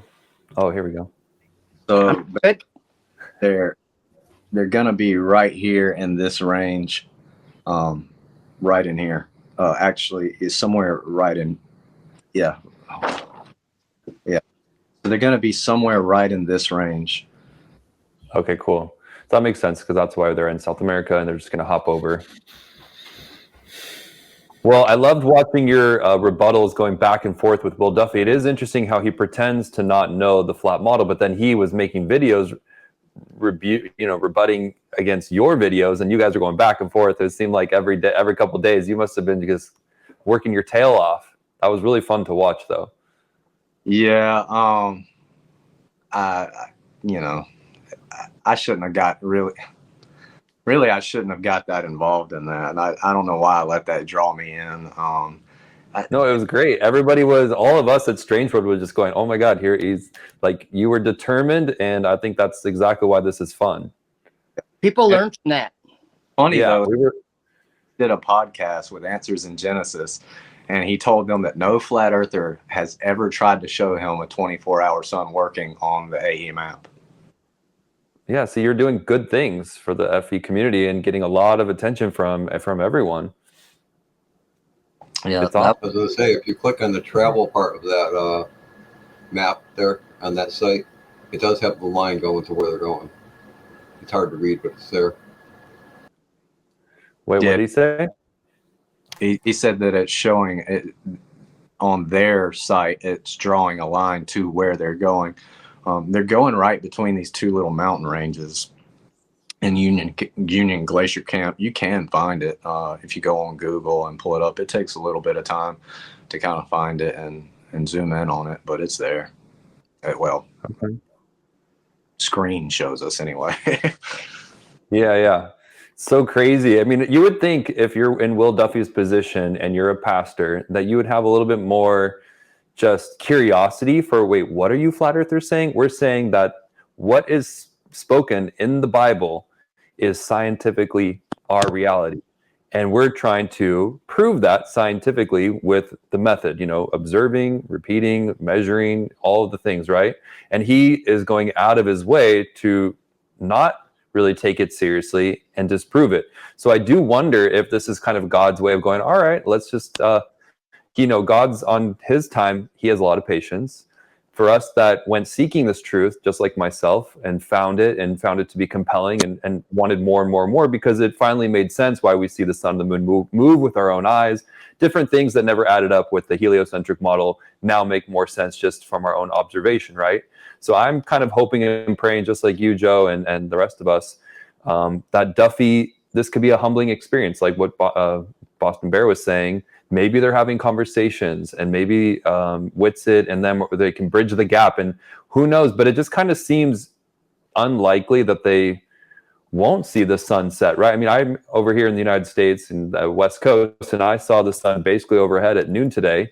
And we all know that within our own viewpoint from here, the sun is going to set. So it's just kind of like, it'll be very fascinating to see what they say and how it appears, and if they can document where it's rising, where it's setting. And this is all part of the fun of being a flat earther. We've waited for an Antarctica trip, and here we are. So, yeah, Austin Whitsitt released a video, I think yesterday or this morning or a couple mornings ago. It was like TFE, the first expedition, and I would recommend everybody go watch that. He's being really real and just honest in that 40 people in perspective, like trying to keep people on. Like, I like that video that he did. It was like he was kind of sleepy, or he had just but he made some awesome points there to be like that. First of all, I liked what he was saying about the stuff, like the comments and things that might come. Let's be aware of how we react to them, and how how we respond to whatever happens. I think Whitsitt is one of the, like, he's like very wise. I just see that, like, just the way he does things. He just seems like he's really gotten it together, like, over these. This is the flat earth is. Everybody has their individual gifts, and Austin is very gifted in study and then being able to recall that quickly in debate, and not only recall what he's learned, but present it in a very logical and intelligent manner, precisely and quickly. And he is excellent at that. And that's just he is super gifted in that, and that's awesome. And I that's what's so cool about this, is we all have all these different gifts, and it's starting to get exposure to where, all of our different gifts are going to have room to be used to really bring out a great awakening, in my opinion. Absolutely. And I just keep replaying I want to go back to you making all those videos going back and forth, because it just seemed like a scene in a movie where the music starts to kick up and you're like got the Eye of the Tiger playing and you're going, I'm going to figure this model out if it kills me. And you were being so just human about it by showing like, okay, yeah, this one didn't work out, and you would post and you'd come back and do it again and again. And it just was so, it just gives me so much hope that like the curiosity is still out there, and we all want to just explore. And we know that, hey, just because they see a 24-hour sun doesn't mean we're back in space, everybody. It means that this world is way cooler, and the creator has more vision than we do, but we're like getting a window into that through you, you know? So thank you again for that, because it was very awesome. Thanks, man. It's wild too, though. Like it's cool to hear that perspective, because the only real perspective I've heard for the longest time was, oh, he deleted the videos, he was wrong, and all this and all that. And it's like, I wasn't wrong, it was working. I was explaining it wrong and making it confusing because I wasn't explaining it properly and demonstrating it properly. It was working. So you know, that's the beauty of it, though. Like, I'm not afraid to fail. I'm not afraid to put myself out there. I don't care if people call me all kinds of names. It does not bother me one bit. You know, I get a lot of guys who come on my YouTube, and Globers ask these, they're so predictable. Globe proponents, I don't like saying Globers either, but globe proponents, they're so predictable. Just say the same stuff to the point to where I've got a bunch of messages just saved in my notes that I copy and paste, because it's like, yeah, smart. But hey, we were all Globers, you know, it's okay. I mean, I get it can come off like insensitive, but we really were all Globers at one time. And the reason we're here now, being, you know, bold enough to show our face to these things, you've got your full name. I haven't even done that yet. And it was just, I admired it because you were not afraid to fail, and you just kept going, and you're still going. So, you know, for us, it was just fun because we don't claim to have all the answers on the flat side like the heliocentric model does.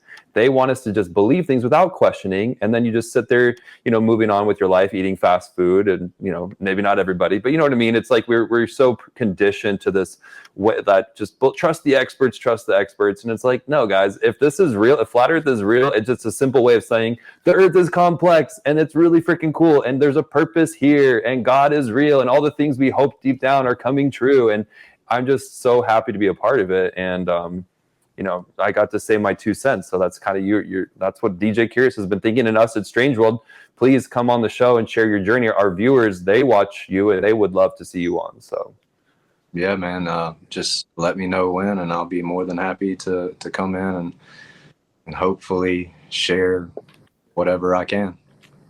Awesome. Can I give a perspective to you, Joe? Just something I'm just noticed. From your point of view, like you were saying, you get like messages coming in, and it's like sort of negative as far as what you're doing. It's like kind of goes against what you're doing and what you're learning and stuff, and it can be discouraging or whatever. And so like from your point of view, you might be like, well, someone wants me to go on their show and talk about it. Might not be too exciting to you.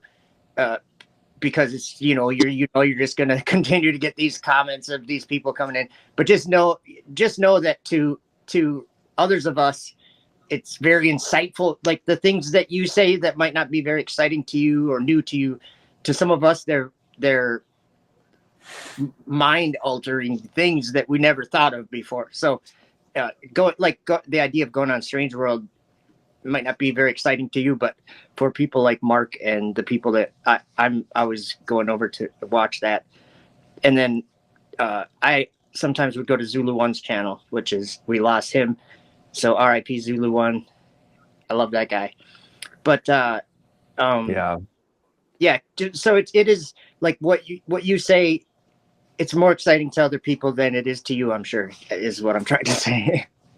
Yeah, I'm actually super excited about it all. I'm kind of a very stoic person, though, so I don't really know it that much. But yeah, it's I get really passionate about it, and I've been passionate about truth for 20 years now, and anybody close to me can tell you that. For years, the people closest to me actually fought me on it, in the sense of, they were like, okay, you're just too much about that. Like, You know, it's like you're just, it's like they looked at it like I was to the extreme, you know, and I have been, but I'm also slightly autistic. Most people don't know that. I have an auto and a slight bit of autism that was brought on by vaccines when I was a little kid. But I don't look at any of that as negative. I think it's all been positive. It's, you know, it but it's been used for good, like Romans 8:28 says. And I'm just grateful to be here and grateful that God sees fit to love me as an individual and allow me to figure things out and give me revelation in the process. Wow, that's awesome. Yeah, it obviously gave you some sort of ability to focus more than others when it comes to this thing, you know, the determination factor. Yeah, for sure. I was going to drop a thought or two.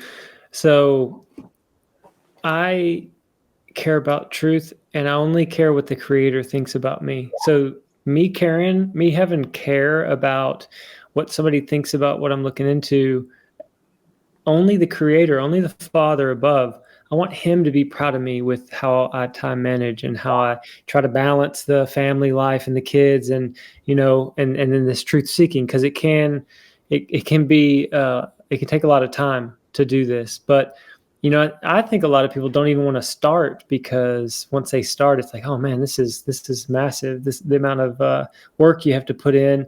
But you know, if the creator's smiling at me, then I'm smiling, and I'm not doing it to be right over another man. And when a man attacks me or man or woman gets mad at me for asking certain questions, it's like, that's their problem, not mine. And that's why I try to be so gentle, you know, with people and not get all aggro with them, because either they're deceived, confused, they're lost in one way or another, because, you know, the conversation is just, what is reality? What is nature? What's outside? What is that? And that's the question in the beginning that used to be the question. And it was fun for man to look around and try to understand what was this creation. Or like, philosophy is supposed to be fun, right? Asking these deeper questions. And I would love to go back, you know, 100 or 400 or 1,000 years just to see what people were talking about, what they were interested in. And I highly doubt that when men communicated, there was vitriol and there was anger. Not often. I mean, I think that, like I said earlier, the programmed reaction to get triggered and emotional and fight a thought or an idea, that's been programmed into us. So that's why I have this channel, is to hopefully have streams like this, have people on like I've had on my live, you know, under my live tab, where I get to give people an opportunity to tell their awakening story. And yeah, this has been really fun. Tonight has been. I don't have to shut it down just yet, but I do have to do the kiddo routine probably here in about the next 20 minutes. So yeah, y'all carry on. This has been amazing. I have a quick update. Lizbeth is texting us right now. She said that she's sitting at the cool end of the table with Candace's director, who's named Mark. So I was like, oh, she's alive. She's messaging us on Skype right now and Mark Sargent said he's with family, otherwise he would hop on. So he saw your invite, I told him. And we're in a Strange World chat with Lizbeth right now. Nice. And they're going to try to catch the sunset tonight from wherever they are. Nice. Yeah, for sure. And then Whitsitt earlier was on Earth Awakening's Discord, and he was talking a lot about like what's going on. And he said that they found out that they can take a whole nother bag. They can check a whole nother bag. So he was like, what do I need? What am I going to get? He's going to try to maybe find a little scale, because I know that critical think like weighed a particular weight in a little container, and he weighed it, because I think that he's going to take it to Antarctica, weigh it there. My hypothesis is he's going to weigh it and be like, oh, it's heavier because there's less spin in Antarctica. You know what I mean? Like, I think there's going to be some tricky little gotcha moments coming. So I told Whitsitt, you get a scale, bro, weigh something where you're at. I was hoping he'd do it in Florida, and then he could weigh it down there to like double confirm like what this guy's trying to do. But yeah, he's doing well. And you guys, if you haven't gotten on Discord, I can get you the link. Just email me, runbostonbear@gmail.com, and I would have you join Earth Awakenings and Ether Cosmology, because conversations a lot like what we've had here tonight happen all the time. Now, Ether Cosmology, I'm sorry, Earth Awakenings, you don't know what the topic's going to be. It's a mixture of globe and flat, and it can get toxic. It can get argumentative. And sometimes I check in and I'm like, ooh, not today, or I'll come back. And then sometimes it's about creation, God, the Bible. Sometimes it's about other things. Ether Cosmology really is more based and chill, and they research a lot. They have reading nights. Shane Allen, Toby, Piezo, Witsit pops in that one pretty often. But yeah, I can get you those links. It's awesome. I got a verse to read if you don't mind. Yeah, go for it. Read a verse. John chapter 8. It's a famous verse, but I just love this one because it talks about truth. Then Jesus said, it's verse 31. Then Jesus said to those Jews who believed him, if you abide in my word, you are my disciples indeed, and you shall know the truth, and the truth shall make you free. And then, of course, they answered, we are Abraham's descendants and have never been in bondage to anyone. How can you say you'll be made free? To me, that just reminds me of like if you were living on a globe and someone came and said, there's truth that you might not have known yet before, that it's different than this globe. It just seems like if someone doesn't want to hear it, we can't really do anything. Like you were saying, Run Boston Bear, just be the person that's not neutral, but just be like, well, I think there's something to it, and then just probably leave it at that, and let God do his work on them. Also, we can't force anything on anybody. Jesus never forced himself on anybody. So yeah, I agree with that. I think that we absolutely we just speak the truth in love and compassionately, and don't let our emotions get in the way, and just be logical. And I like the parable of the sower of the seed, and how it relates to us just spreading the seed. And if you notice, the sower, he doesn't just sprinkle the seed in one spot, he throws it everywhere. He throws it on the rocky ground, on the thorny ground, on the good ground. It goes everywhere. So he's just slinging the seed everywhere. And where it grows, where it doesn't, it doesn't. And we just have to accept that, we're going to see growth from the seeds that we plant, and we're going to see rejection of those seeds as well. And we can't let it bother us. We just have to keep moving forward. And like I've said before, if you just give too much of an ear to your critic, you're never going to make it anywhere. So, and most of the people who are criticizing you aren't doing what you're doing anyway. So. Yeah, bro, that's a good one. And, I'll read this one real quick. It's just Luke chapter 8, Parable of the Lamp. Everyone's like, oh, yeah, I heard that one before. But there's a couple lines at the very end, and I've read this on my stream before. It just impacts me. So no one lights a lamp and then covers it with a bowl or hides it under a bed. A lamp is placed on a stand where its light can be seen by all who enter the house. For all that is secret will eventually be brought into the open, and everything that is concealed will be brought to light and made known to all. This part right here. So pay attention to how you hear. To those who listen to my teaching, more understanding will be given. But for those who are not listening, even what they think they understand will be taken away from them.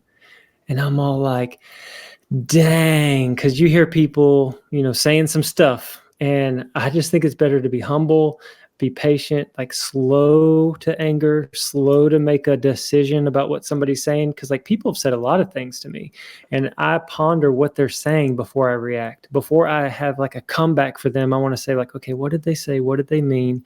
Okay, what are their intentions? If at all possible, I pray, what are their intentions? And if they are being calm and gentle, I'm much more likely to listen. So that's like a kind of a encouragement for all of us when we're telling the good news of, the the medical industry doesn't necessarily have it right with vaccines, and the whole entire big pharma thing. Like, people can get triggered when you say, I don't think you need as much medicine as mainstream medicine wants you to believe. Like, why don't you ground and distill your water? Why don't you eat pure food, organic if you can? Even that's kind of sketchy these days, but just eat a cleaner diet, have a cleaner mindset, ground, go on walks, hang out with friends. Don't just stay on the internet all day just fighting this, because a lot of the times you're not in a healthy enough space to help somebody. So I love you all, and thank you for tonight, this time that we've spent so far. Probably we'll go around and let everybody have like a closing thought or closing statement before we shut it down, so I can do the daddy duty, getting everybody in bed. But thanks. Go ahead. We'll let Joe go last, and I'll just go to DJ Curious. Anything you want to say, brother? Floor's open for you. Oh, it just feels so good to be amongst other people who love the Lord, who are seeking truth, that know that we've come so far. And just when the Lord says, if you seek him with all of your heart, soul, and mind, you will find him. And that was what I put into action a few years back, coming from a life that was really not serving me, and knowing how much pain I was in, that this world just seemed hopeless. And when I started to read God's word and I tried to really investigate, who is the creator, and I come from a Jehovah's Witness background, and hearing that, this is the God's name and that's God's name, and really trying to understand it. And, it's a sensitive topic, even in the flat earth community. But for me, I've really feel like being a flat earther gives you solid ground to look up and to say, I see you, Lord. And I'm just so grateful for everyone out there, and the people in the chat, and just other people who are not afraid to look foolish in this, according to the logic of this heliocentric model, and to push forward, knowing that it's okay that God says those who profess themselves to be wise, they're the ones who will kind of get the wake-up call. And not that we want that. It's not a ha-ha, we told you. It's let's pray for those people. Let's keep leading by example. Let's keep investigating. Let's keep being strong. Let's keep not judging, and welcoming all the diverse people that are here on this level stationary plane who are seeking truth. And so just God bless to all of you, and thank you for inviting me on RBB. And Joe, what a pleasure to officially kind of interact and meet you, and all your hard work goes a long way, so keep going. And of course, F'd Up World, I've seen you in the chat a few times, and great to see you in person. Thanks, DJ. Joe, it looks like you're muted, and then you can go ahead, buddy. My name is Joe, also DJ, so nice to meet you. And what DJ said, thanks everybody. No, I'm just kidding. I couldn't say it any better than what you said. Like, I think to have our mindset in like a humble place, we don't like, I think I used to be like proud of, or I don't know if that's the right word. I used to know everything is what I'm saying. And right now I would only want to know what I can know from God, or kind of like RBB, you were saying, like you care about, like if you're going throughout your day, what's going to keep you trying to act a certain way? It's because you care what God thinks about you. And of course we care about what other people think about us, but like if you're a flat earther, you've already been able to deal with being very wrong about something and coming to grips with that. And most of us ended up where it's a public thing, so it ends up being a little bit hard sometimes with certain relationships and things. But if you can let that fall off your shoulders and keep going, the truth is, I just have to say, more important than some of those things that come at you. And just, yeah. And Joe, thanks for your stuff that you're doing. We're all learning from each other, and I'm telling you, some of the things that you've been doing have opened my eyes to a lot of different ways of thinking. So thank you. Yeah, I mean, I would just say thanks for all the encouragement and the support. It really means a lot, especially when most of what I've heard for a long time has been very negative. You spend decades of being put down and ridiculed and mocked and made fun of. You can get a little jaded, I guess is a good way to put it. But fortunately, the Lord has protected me from that.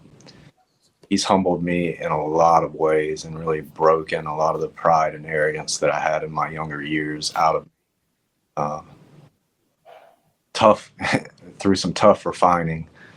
But I'm so grateful for that. One thing I always like to say is I'm a biblical cosmologist. I believe that Jesus is the creator. I believe that everything originates from him, and I trust him fully. He woke me up. He pulled me out of the darkness, voice, and he tells us, "My sheep will hear my voice." He gives me revelation. But one thing I would encourage all believers is this: let's stop arguing theology, because he's going to be very forgiving where we get theology wrong. He's not going to be so forgiving where we get loving one another wrong. And he tells us that throughout the scriptures and his word that religion is terrible. He came in and he destroyed the religious factions of his day. And you know, he lays it out very simply for us in James 1:27. He says, "Pure and undefiled religion is this, to go to the fatherless and the widow." And if we would do a lot more of that and a whole lot less arguing theology, I think the world would be a lot better off. And then the pursuit of truth with flat earth and accepting his model of what he told us he made in his word is liberating and freeing. It is bringing tons of people to the knowledge of him. So it is a great fight to be a part of. It can be tough at times, but I would encourage everybody to stick it out, to endure, to run the race, and you're gonna be grateful for it in the long run, because Romans 8:18 tells us that what we are going to receive is unworthy to be compared to the sufferings that we're currently in. And we can take a lot of that and just really build hope in our own hearts and our own minds that in and of itself reaches people. So, you know, when we put ourselves aside and deny ourselves and we're willing to put ourselves out there and be ridiculed and mocked and made fun of, we are bearing our cross and representing Jesus to the best of our ability. And when that happens, lives get changed, minds get set free, bondage goes away, and hope takes over. And so that's how I would encourage everybody. I'm so grateful for all the encouragement. I'm doing my best to learn how to get more connected in this area, in this field, because I have so many people asking me questions on a regular basis. So I feel like if I can get more connected, then I will be able to refer them to stuff instead of just having to constantly answer every question manually. But yeah, and I'm sure JT is going to help me out with that quite a bit. Yeah, brother, it was so funny. I mean, people in the chat, or I don't know if DJ even knows, this stream was a two-parter. Didn't really have much time to prep for it. I just shot Joe a message. I was like, "Hey, man, can you like go live? You want to go live with me? Just talk about some stuff, especially the video he dropped today, which I'll put in the comments or whatever, so you can find it." So this was just kind of throwing it together, and it ended up being very beautiful. And you know, I don't even have to ask this because I know who's on the panel, but I'm gonna close this thing out in prayer. Heavenly Father, thank you so much for letting these men come together tonight to talk about what is creation. What do you make? What do you make for us? And also to share their heart. Some of them shared their awakening to seeking the truth in many different topics, many different avenues. And we don't want to be fools or foolish. We don't want to be ignorant or angry. We want to be set free to walk in the way you would have us walk, on the path that you have for us. I know personally, 15 years walking with you, that you have a path that you've put me on that's way better than anything I could have driven myself to. So I thank you for my wife and my kids. And with these men on the panel and these men and women in the chat, just whatever they have going on, anything that's heavy on their heart. I mean, a lot of people are really concerned about these folks down and heading towards Antarctica soon. We want to lift them up too, that this whole trip, no matter what man has in their mind about what's going to happen or what they're going to quote unquote do or not, we just ask for protection for everybody. They can come back to their families unharmed. Everything's going to be fine. And if there is tomfoolery at play or some sort of scheme that is put forth by, the higher ups or whatever, help there to be the holes so big in it that it's just obvious that it's fakery or that it's a scheme, because what you made and truth is worth pursuing.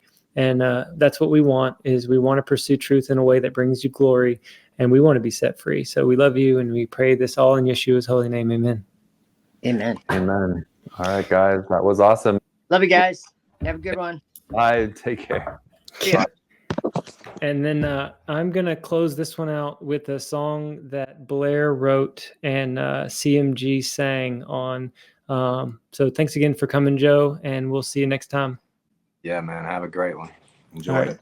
Yeah. See you, buddy. All right. I'm back for a second. I was trying to type in the chat as quick as possible.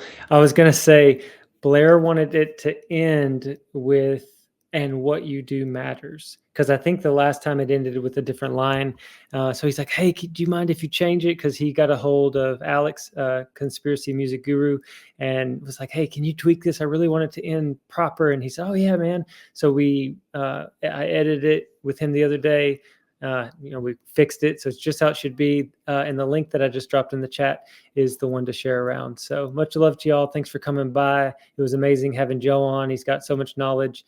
And I'll edit the description later to have his links, the links to Ether Cosmology on Discord, the links to Earth Awakenings, because that's where you can have some pretty interesting conversations. And then also Jaren's, he has a channel on Telegram called Jer Rants, like Jer Rants, and he's putting videos and comments and stuff about the trip up live, like real time. And then Witsit has his Telegram, which I'll post. And when you're in the group, you can find a tab that he just started called Antarctica, and he's putting updates there. So if you're into it and you want to stay caught up, everything you're going to need is going to be in the description, hopefully before I go to bed. But for right now, I'm going to go take care of the kids. My wife got home and, she's like, oh, they ate pizza good and everything like that. I've been running around tonight.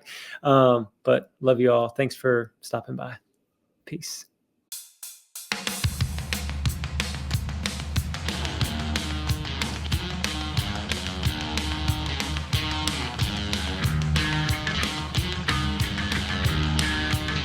They say it's easier to fool someone than to convince them that they've been fooled. So can you be open to the possibility that we've all been misled and lied to?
Don't talk to